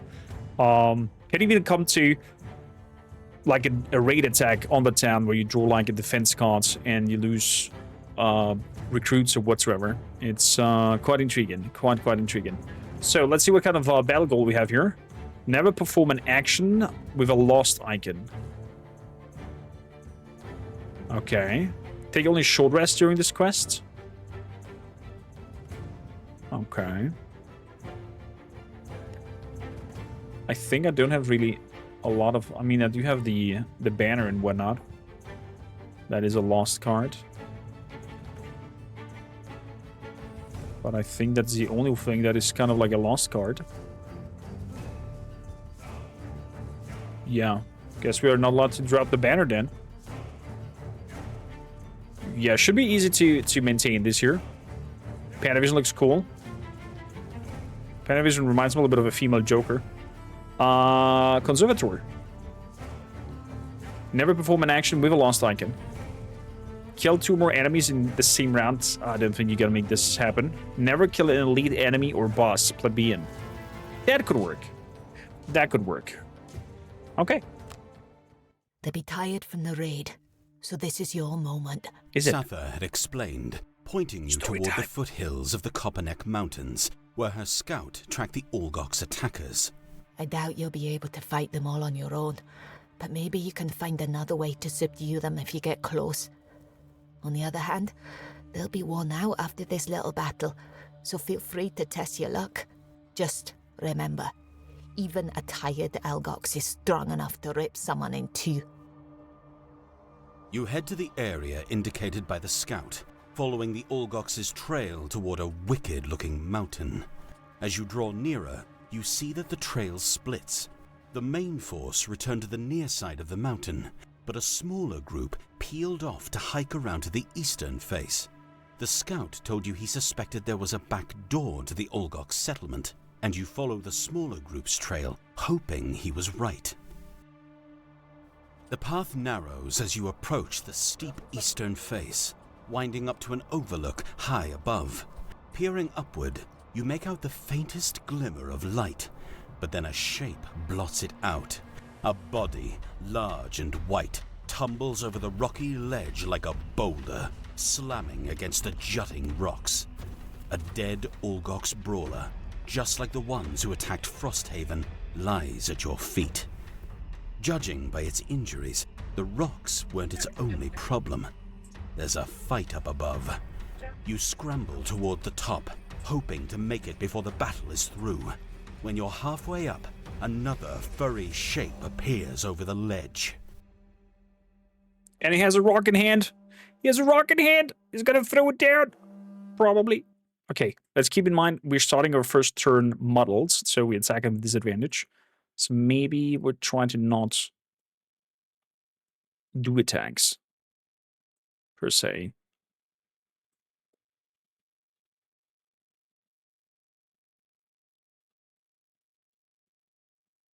So I think what I'm going to do is I'm going to send up Banner Speer to be in the front line and have this overview attack ready. So everything that moves inside or moves close will suffer damage instantly. And then use our Necromancer Panda to summon. More intruders. She scoffs. You will never open the sky hole. This place belongs to the ice. Skyhole. Your shock at the fact that an Olgox just spoke your tongue is quelled as the speaker lifts a huge boulder and hurls it down at you. Time to move. Ooh, wow. But there's no boulder coming in here. So, let's see, we have 1, 2, 3 rooms. Man, this is so cool to see this all in 3D. And knowing these maps on physical on the table. Man, this is great.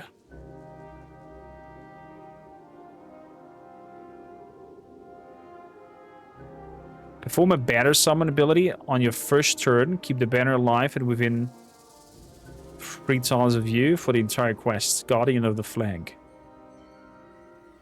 What kind of quest is that?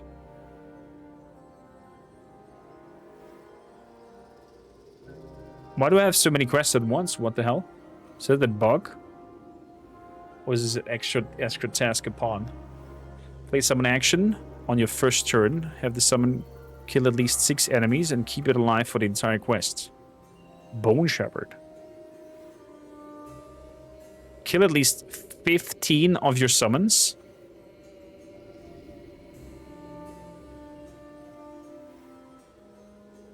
I think there's some visual bugs happening here.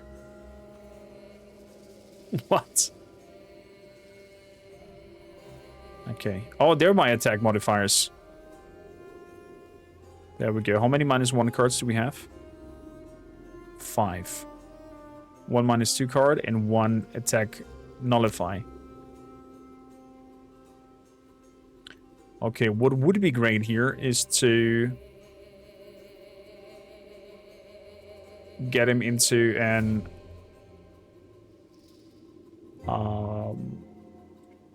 not attack situation. That would be great overall.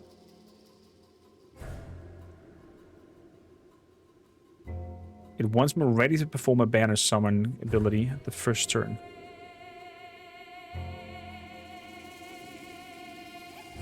But I have the conservator with not a lost icon.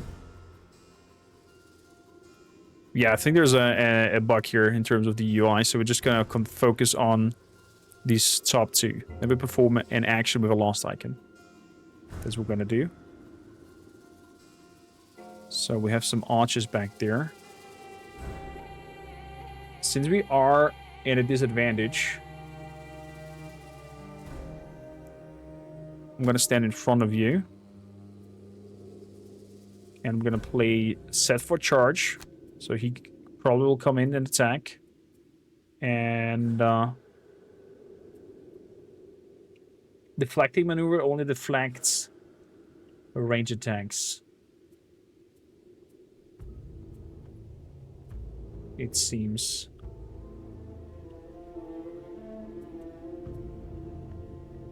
Unbreakable wall, but that's a lost card. We don't want to lose cards.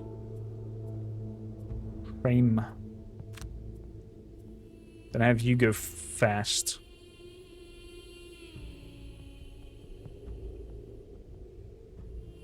$18. And we do a summon.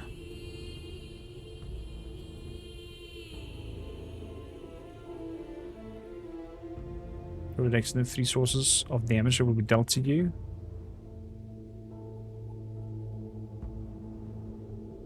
Yeah, life and death. So 18. That means we need something.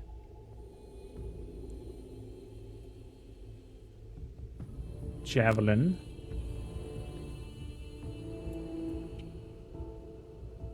And then move 2 and have an ally move 2. Combine effort. Because then I can put him into position to attack as I need to.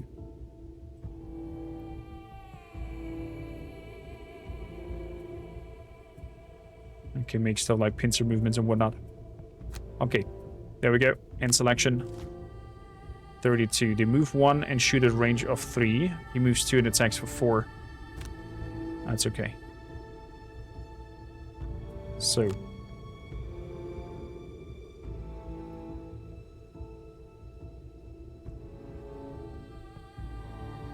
Summoning first.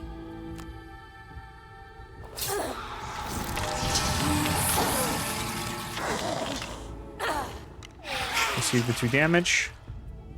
And then we move 2 from the targets. And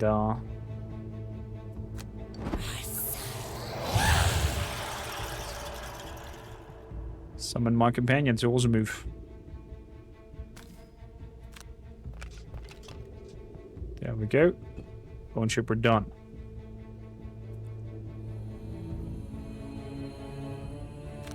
We are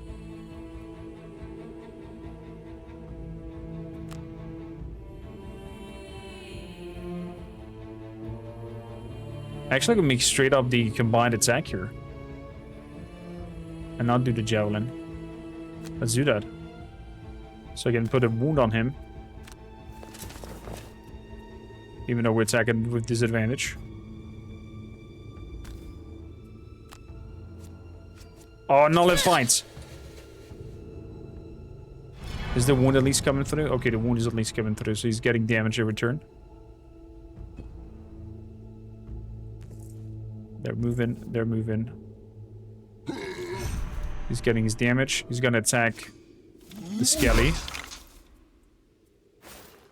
I'm gonna negate 2 damage. So...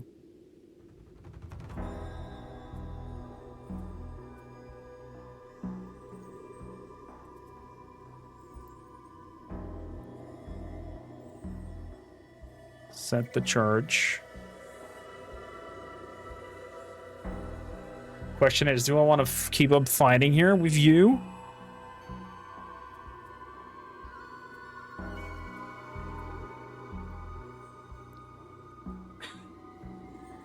So... this one I could summon another creature. It's not gonna happen though. We can heal.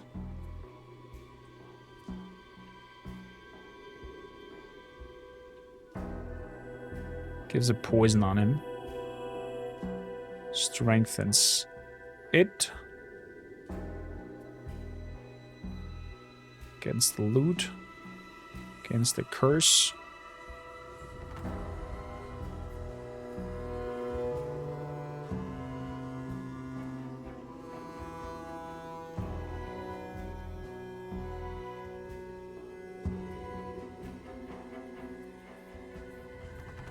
This is the top part to give the creature a round to attack.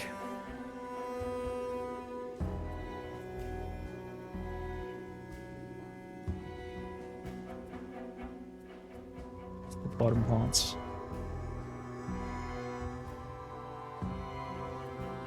Oh boy, oh boy.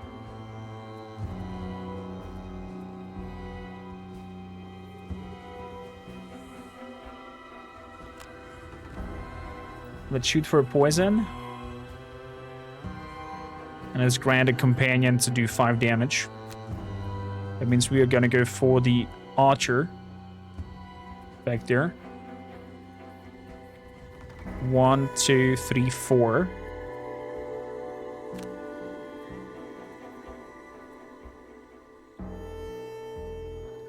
I can make a deflecting maneuver.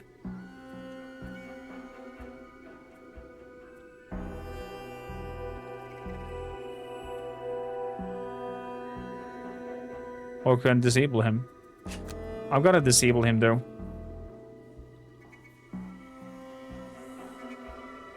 To the next attack ability performed by you or your adjacent companion this turn.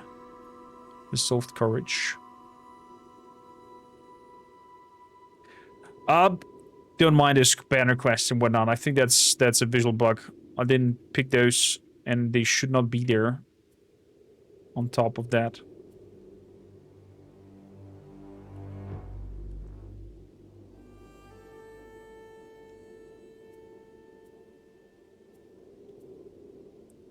Plus, I don't have so many abilities to pull the flag with me all the time.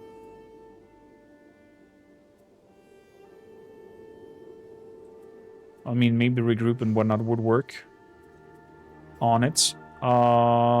So I would like to disarm you. And I'm gonna go over here and then disarm you with the rallying cry. That means that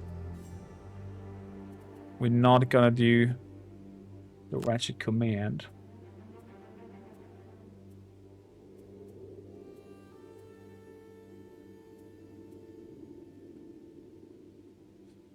And rather just heal, I think.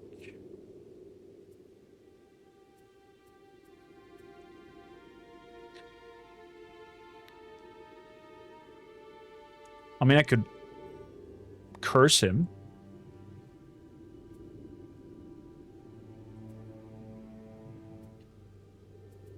That could work.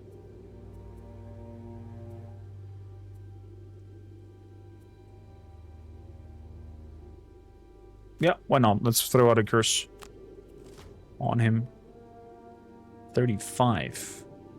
He's trying to shoot. They shoot 2 targets at distance 4.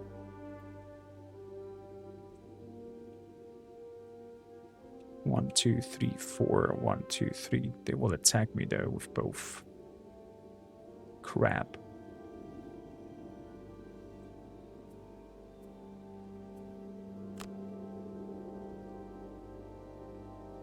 One, two, three, 4. So everything that goes in here will be attacked. That's a shame. That means we're gonna do the resolved courage attack. Because I have you behind me. And pin him. Confirm targets. Doing 4 damage. And we're not gonna move anywhere. Skip movements. Because then he cannot move away and not attack from range, and will attack with disadvantage. The banner spear. Times 2. Let's receive 3 damage only. Skelly attacks with a +2. Oh boy! Well, your quest was to never kill an enemy boss!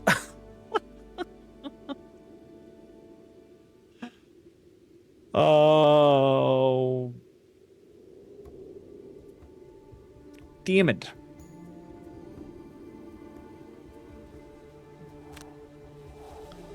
Well, 1, 2, 3, 4.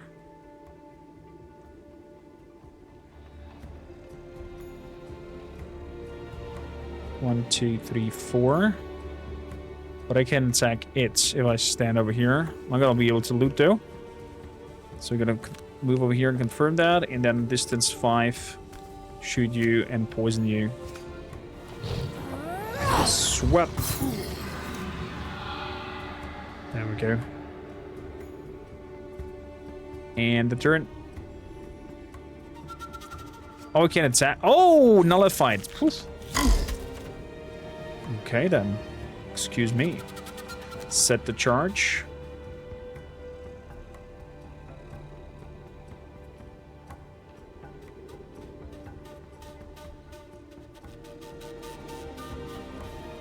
Set the charge and deflecting maneuver. That's that. We do have plans, so I can move for 5.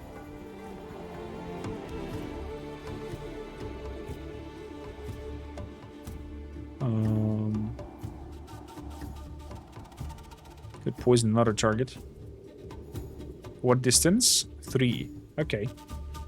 Then we have the malicious conversion and the transfer of essence. There we go. Creates a trap adjacent to where they are. Good that we're moving in then. Charge in.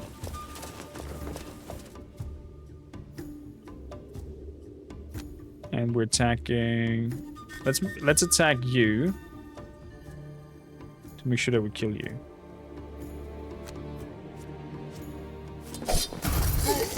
There we go. Could have killed the other one as well. It is what it is. His attack of disadvantage. So that means no damage. And place the traps on the loot tile. Skelly is moving out. I'm gonna use the extra plant to move all the way up there. So we're losing some loot there, but is what it is. And I'm gonna buff up you next turn. And we're gonna give some poison on him.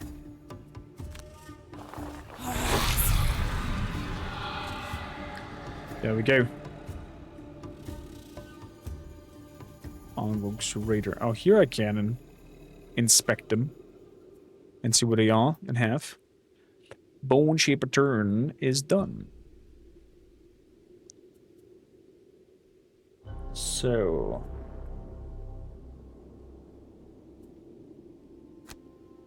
can say regroup. And then use the tip of the spear to punch through.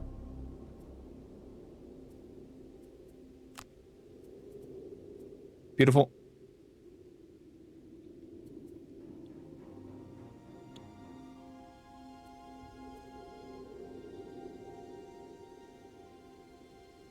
My creature will move closer. So that will not help.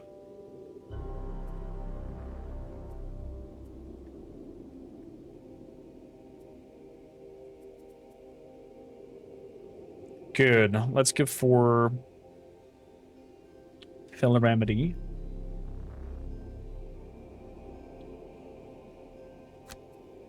What do we heal an ally? And we've buffed my Skelly. Simple as. I was gonna go early.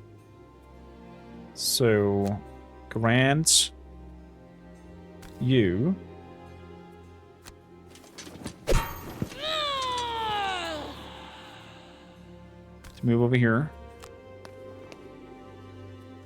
Skip movements. Grant you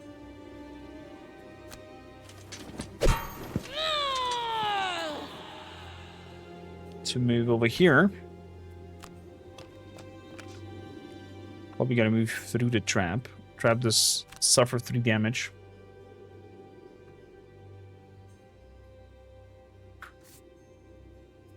Okay, tip of the spear. ×2. 8 damage, bye-bye.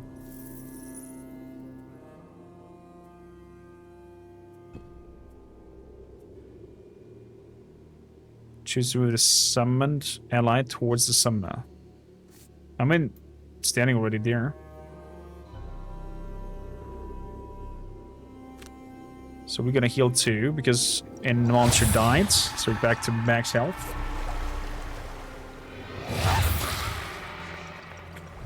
And we're gonna attack with the top. Not summoning anything. End the turn. Pincer movements.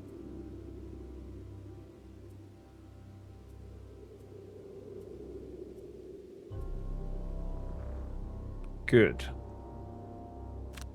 Gonna use the movement pod of 4.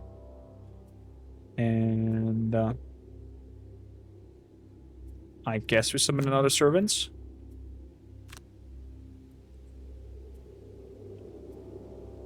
Skip the ability.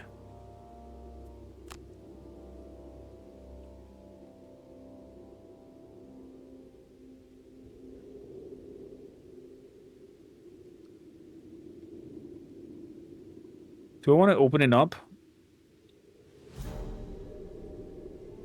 You know what? Let's open it up.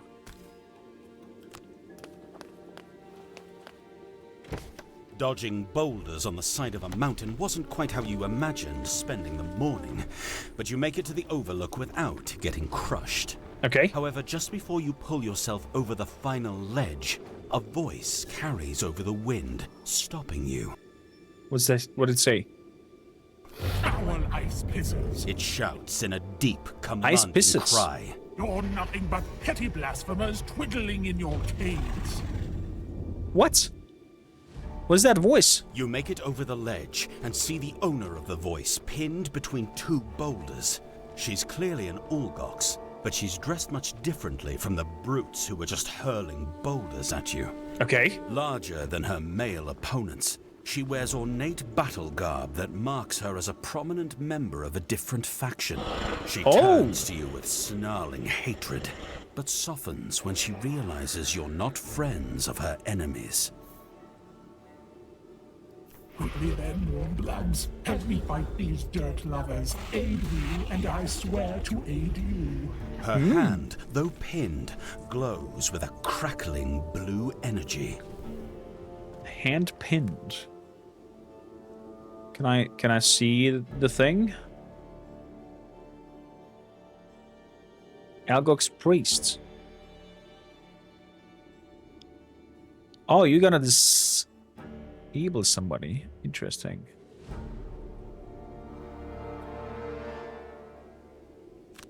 So, Skelly, what does you do? You move 3 and attack 2. Ogog Scout.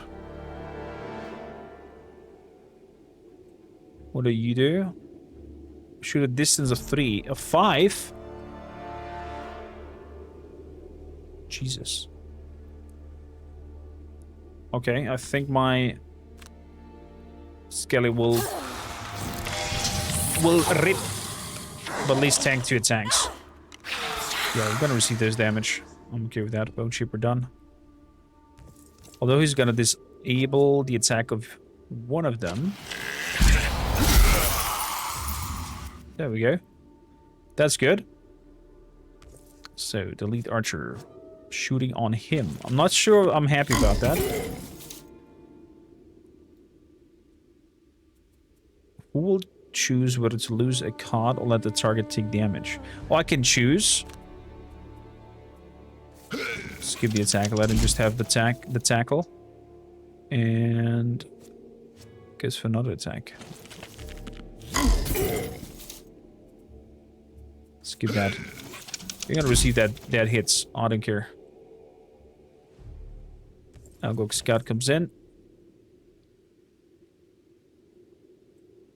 So I'm gonna move 1 forward. Actually, before I gonna move forward, can I make the unbreakable wall?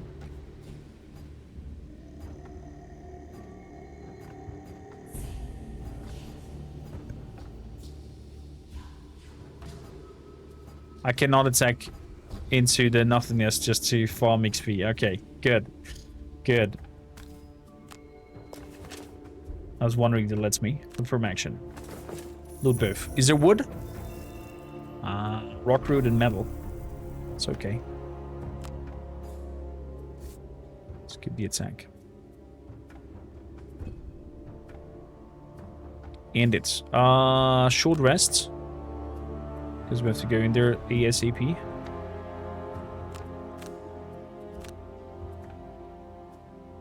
Set charge. Okay. Is what it is. Lost that one. 1, 2, 3, 4. I need a card that brings me in 4.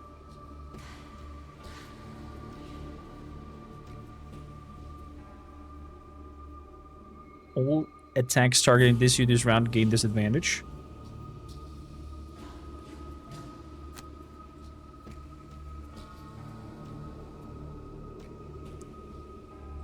Tip of the spear. 1, 2, 3, 4. Crap. I cannot pincher him. But I can make an rally cry to disable him again.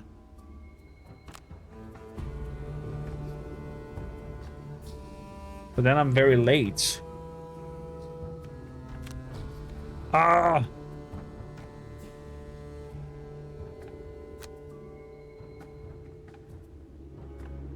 Yeah, let's make like that. Danny, how you doing? Lovely to see you. How's it going on your side? So the priest heals everybody and blesses. And we get range 4. A lot of shots in here. 1, 2, 3, 4. So I can stay put. And not move in there. Actually, they're moving forward. Never mind. I cannot stay put. Put up the shoes. 1, 2, 3, 4. Actually, I don't need the shoes. I can move 3 like that over there. Confirm.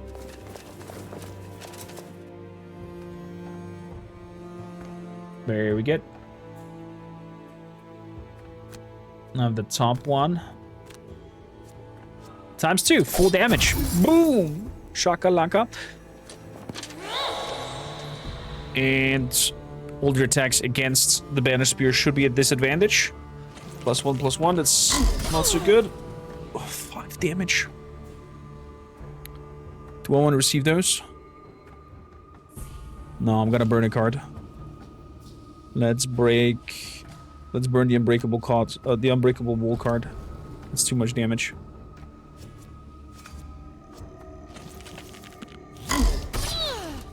I'm gonna receive the 2 damage. Okay with that. Nice, Skelly walks around. Ooh, well done there, Mr. Bone Shaper. Well done.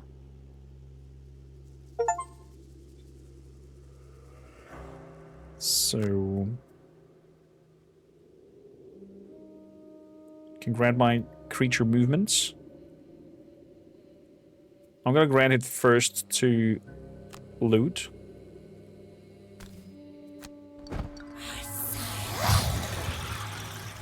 Yeah, pick up item. Nom nom nom nom nom. Lumber! And then I'm gonna grant you to move. For movements. Skip the attack, sadly. Bone Chipper done. You gotta heal everybody. In a range of 1. Boy, that was loud. That was loud, and we get a blessing as well. Perfect. Wait, did you bless yourself only? I'm not sure it was only a self-bless. So... oh, Javelin can pull somebody in. That's funny. So, Javelin. And of course I have to move forward. But I don't have something to move that much forward. So it's gonna be...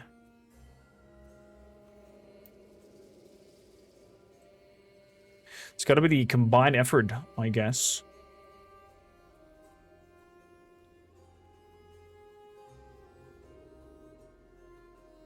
Or a simple walk to spiel. Oh, Javelin and combined effort.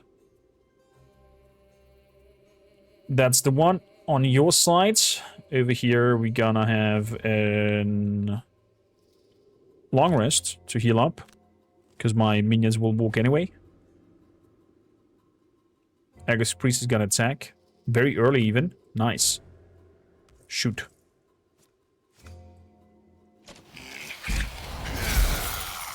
Good to see you too as well, Danny. Missed ya in the chat. Missed ya.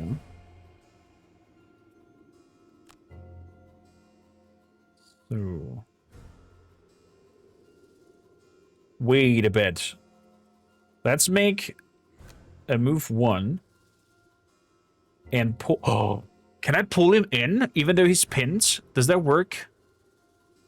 Please work. Move 1. Move, confirm the target.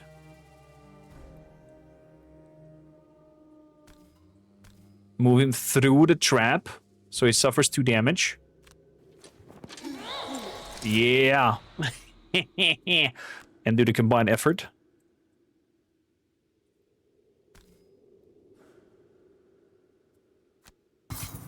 Look at that.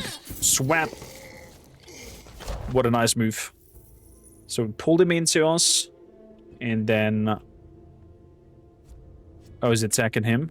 It's not good. That's a lot of damage. Agog's Priest must survive. Bone Shipper.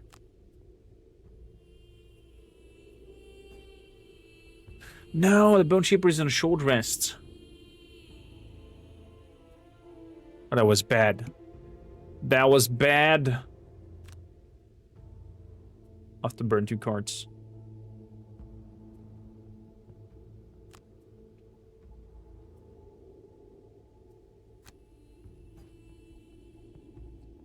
You and you. That was a really bad move from my side.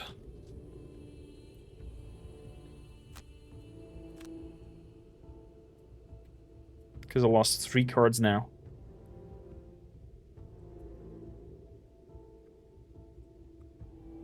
Transfer Essence we're gonna lose as well. That threw me back a lot of turns that I can remain with this character before we go and exhausted. Exhausting me, no more cards to be played.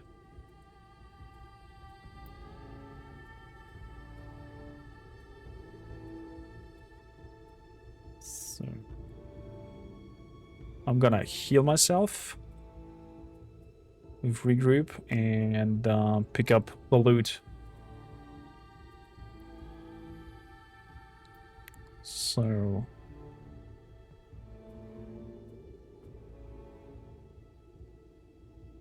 Dark Tidings. Gonna follow the river and Dark Tidings. So my minion walks and does something. Oh nice, there's a little bit of a heal. First the bones. Walkie. Then I'm gonna walk 2 tiles.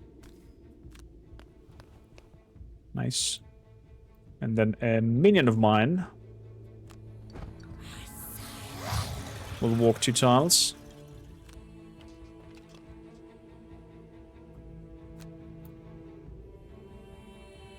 And I can grant my summon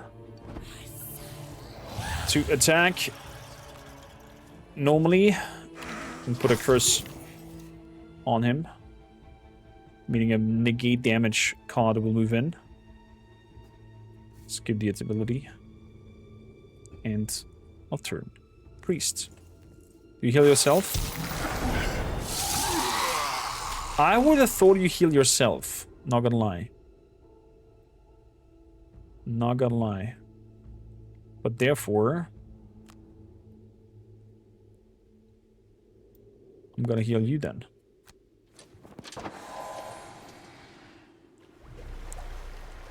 And you have regenerate, so it means you get every turn a health point and a wine. And for negates, thanks to the curse. Blonk. Did not work. That's that.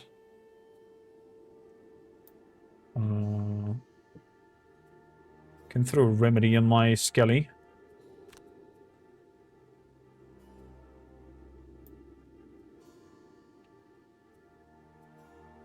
And Eternal Torment.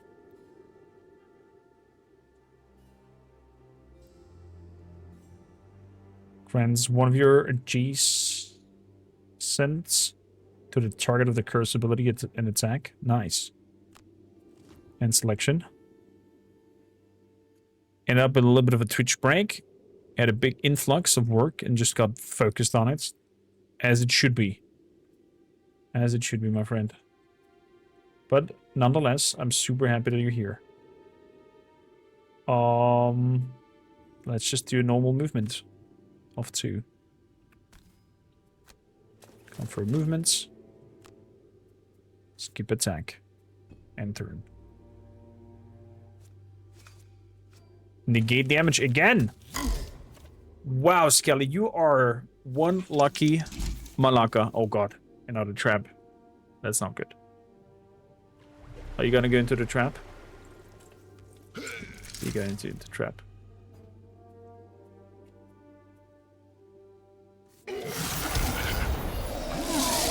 Let's skip it because you're gonna heal yourself anyways. So Skelly's walking. Skelly's attacking. Did 1 damage only. Can handle this. We can handle this.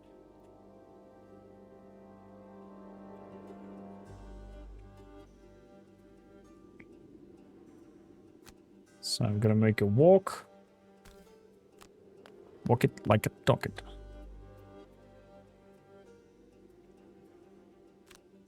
Oh no, I did the wrong walk. Never mind. Let's heal up the Skelly. So, short rest on you.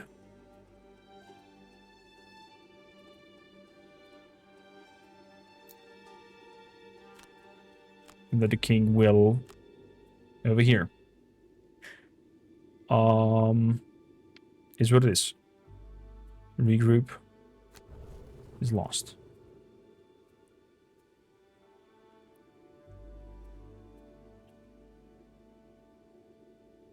We're gonna go with an tip of the spear and javelin into the next room. He's gonna shoot. Priest does throw the heal. Very kind of him. Skellies are moving in. Skelly kills.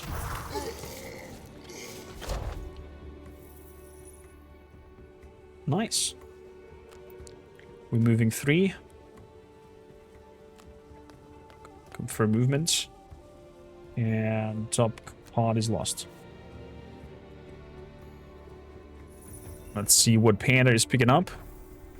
And it's kind of a loot goblin a little bit. Moving in. Open doors. Finally, you make it inside the mountain, but your victory is short-lived. Just past Oh, there's the a treasure cave chest. opening huddles another group of defenders, muscle-bound Olgoks with icy fists. They've gathered in a circle, positioned like a lord's private guard around some person of value. Except all they seem to be protecting is an ice-covered gap in the floor. A gap in the floor? They guard the Sky Hall. Your Olgok's companion whispers. We must break through that barrier if we are to end this fight. The guards, noticing your approach, turn and shout. You cannot pass, intruders. The Sky Hall is closed to your kind.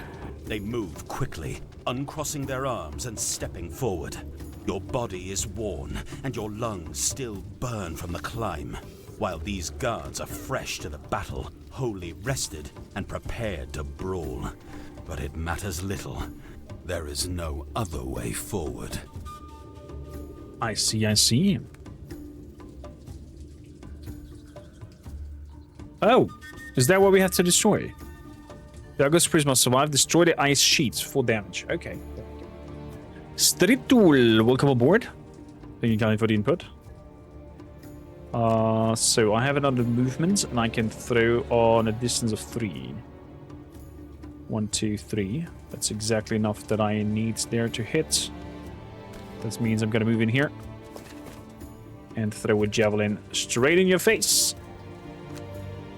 Times 2. -2. Ah! Well, at least 1 damage. At least 1 damage.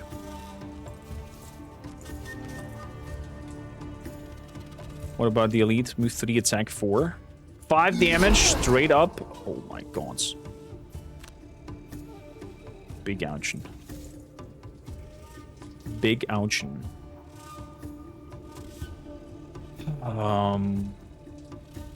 Salutation, Jareth. How you doing? Welcome, welcome.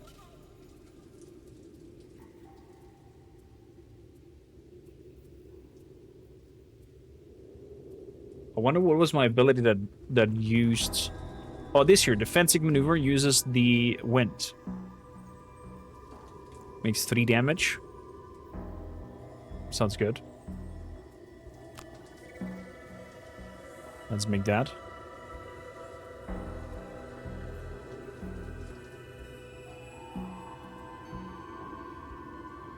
I can grant allies to move as well. It's me to combine effort to move in people. As for you, I need to do a short rest because I have only 1 card to choose.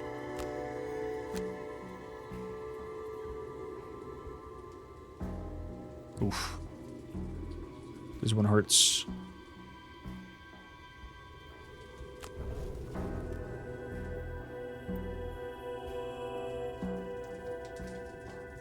This one hurts.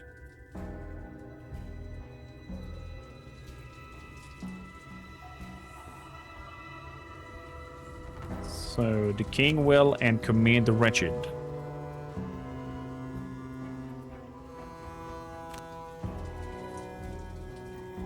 Actually, no, fill the remedy to heal somebody. It's better. I'm gonna grab the 30.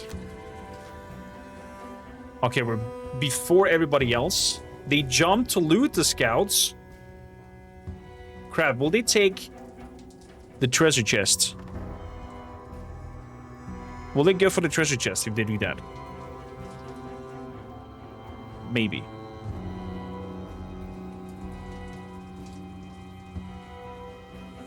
I could also wound him.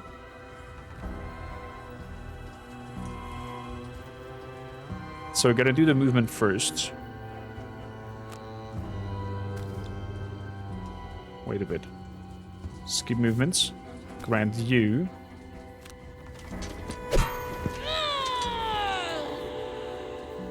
To move 2.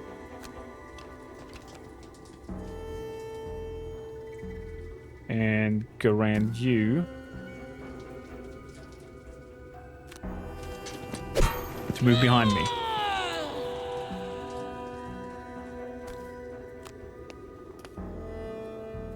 Skip movement. Good. Then I'm gonna use the wind generator as well to attack him.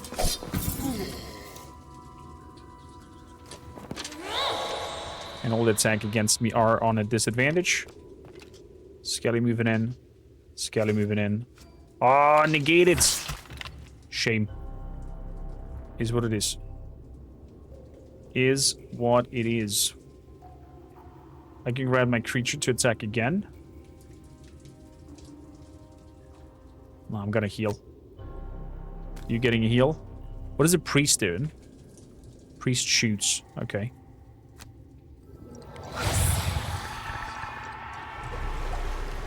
You getting a heal, and I'm granting you to attack. I'm gonna attack 5. Give me +1. ×2! Bye! Oh man, the animations are so good. Scout jumps in. Oh, he loots. You son of a...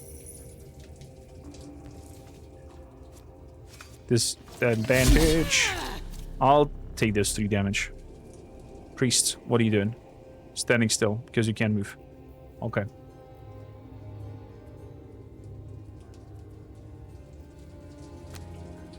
So, I'm gonna move over here.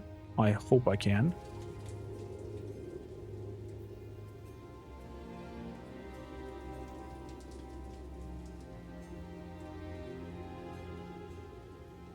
Actually, we can do the pincher movements.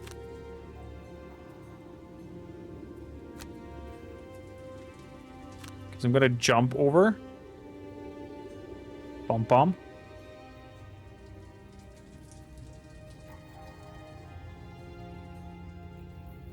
And then attack the Yagok scout. Or whoever.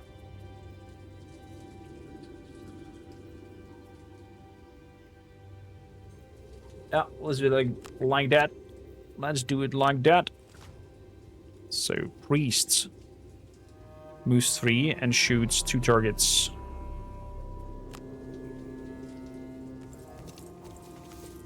Nice, he's gonna shoot both. And cursed him. Oh, that's loud. That is loud. And cursed him. Oh, that was great. Great movement there.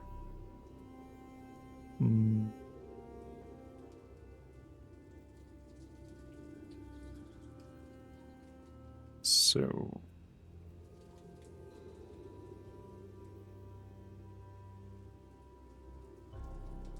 I can only pincer attack him, though.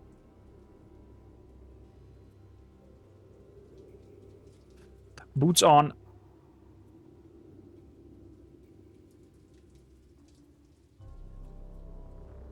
Confirm. Or then I have to confirm the usage. Could be easier if you just click on it to highlight it and then use it in the movement. Over here. Oh, I didn't have to do that. Shame. Should have checked beforehand. Swoop zoop. And now the pincer movements on you. Did. Whenever you see Frosthaven, it makes you think of Frostgrave. I'd love to play both. What is Frostgrave, Denny? Tell me more about that. 1 damage.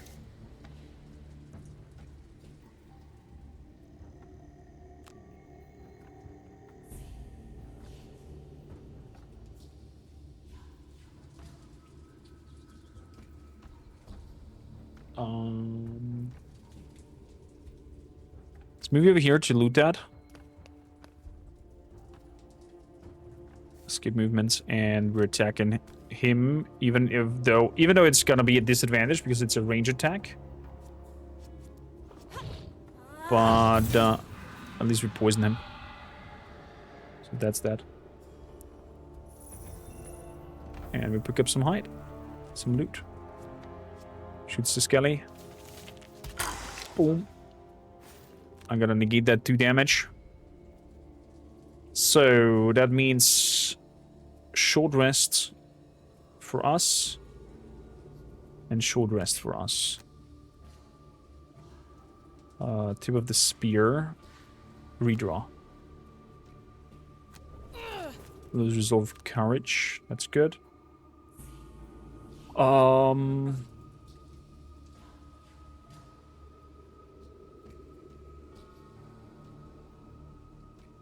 Yeah. Okay. Lose that.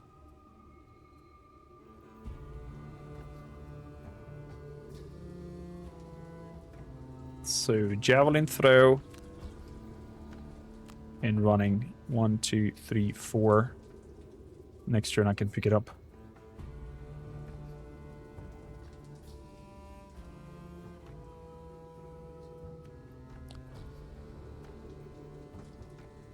Oh. Cane Well and Eternal Tormented Soul. Aglex Priest, I think, is gonna kill him.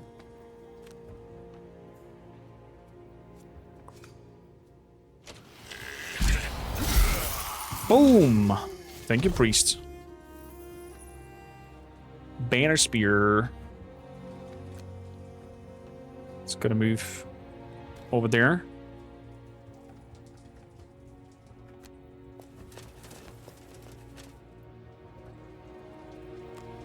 Do I want to attack? I don't want to attack it yet. I'm not gonna attack it. I'm gonna skip the attack. Skip attack. Does it generate at least the thing? No, it doesn't. Okay, they're moving closer.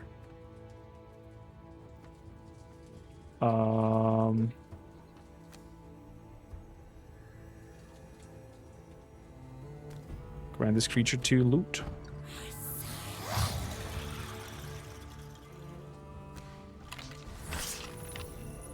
Metal. Ah, crap. Not close enough. So...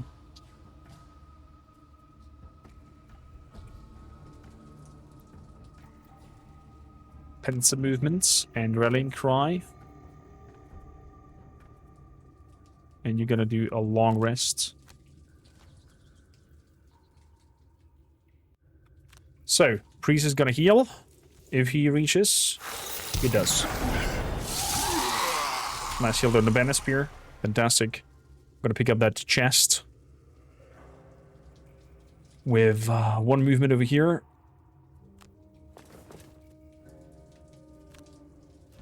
What do we got in there? Treasure chest found. Oh, lumber! And gold. There we go.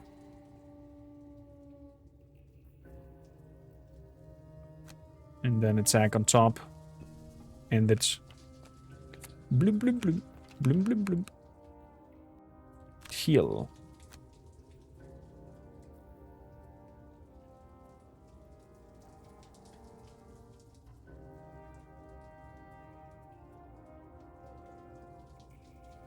So... Eternal Torment. It's gonna count that we drop. We have 2 cards now to play. That means I have to drop one of my summons to get 1 card into my graveyard in order to have enough cards to pull at least 2 cards off. If you understand what I mean. Because if I play these 2, they go into the graveyard, then I have to rest again. And then it will auto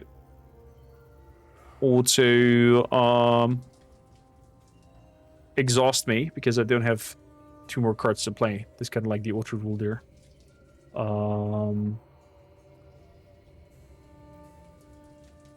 Who's 1, who's 2? would be nice if you name it over here as well. But I think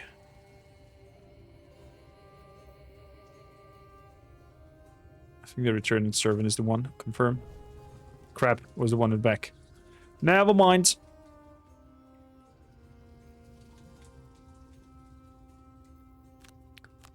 Good. Let's go, priests. Oh, you're not attacking priests? How dare you? Why don't you?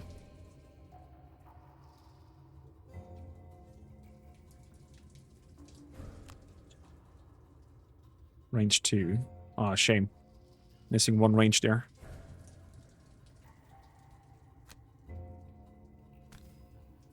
Confirm movement. Escapability. Attack. Give me ×2. -1. Imagine I'm losing to this little pods at the ends. Because we don't have enough cards to play. That would be freaking hilarious. Moving forward. Taking a shot at the wall. Put some poison on it. And with enough cards to play one more time. And good. This will be a short rest for us. And you just long rest, because then the creature will do something. Tip of the spear. No. Let's redraw. Pincer movement, yeah. Lose that one. Gonna take that 1 damage because I'm gonna move in and make the tip of the spear attack to get that 1 extra AP. 1 extra XP. So, bottom parts of the top card. And top part of the bottom cards. Yeah, then gonna move. Attack here. Confirm targets. +1. Boom. End it. He's moving away. I'm gonna heal. And I think that's it. Yes, sir. Was close on the Bone Shaper there because I burned 2 cards for more or less nothing. Street Jewelry was immune to poison. We still did it. Frosthaven is a tabletop game. Think of a currently support version of Mordheim from Osprey. Oh, one-on-one warband game. Wizard and their mercenaries go into scenarios, collect treasures. Interesting. There's a space version called Stargrave. Here. Sounds intriguing. We got some nice XP from this turn. To the outpost.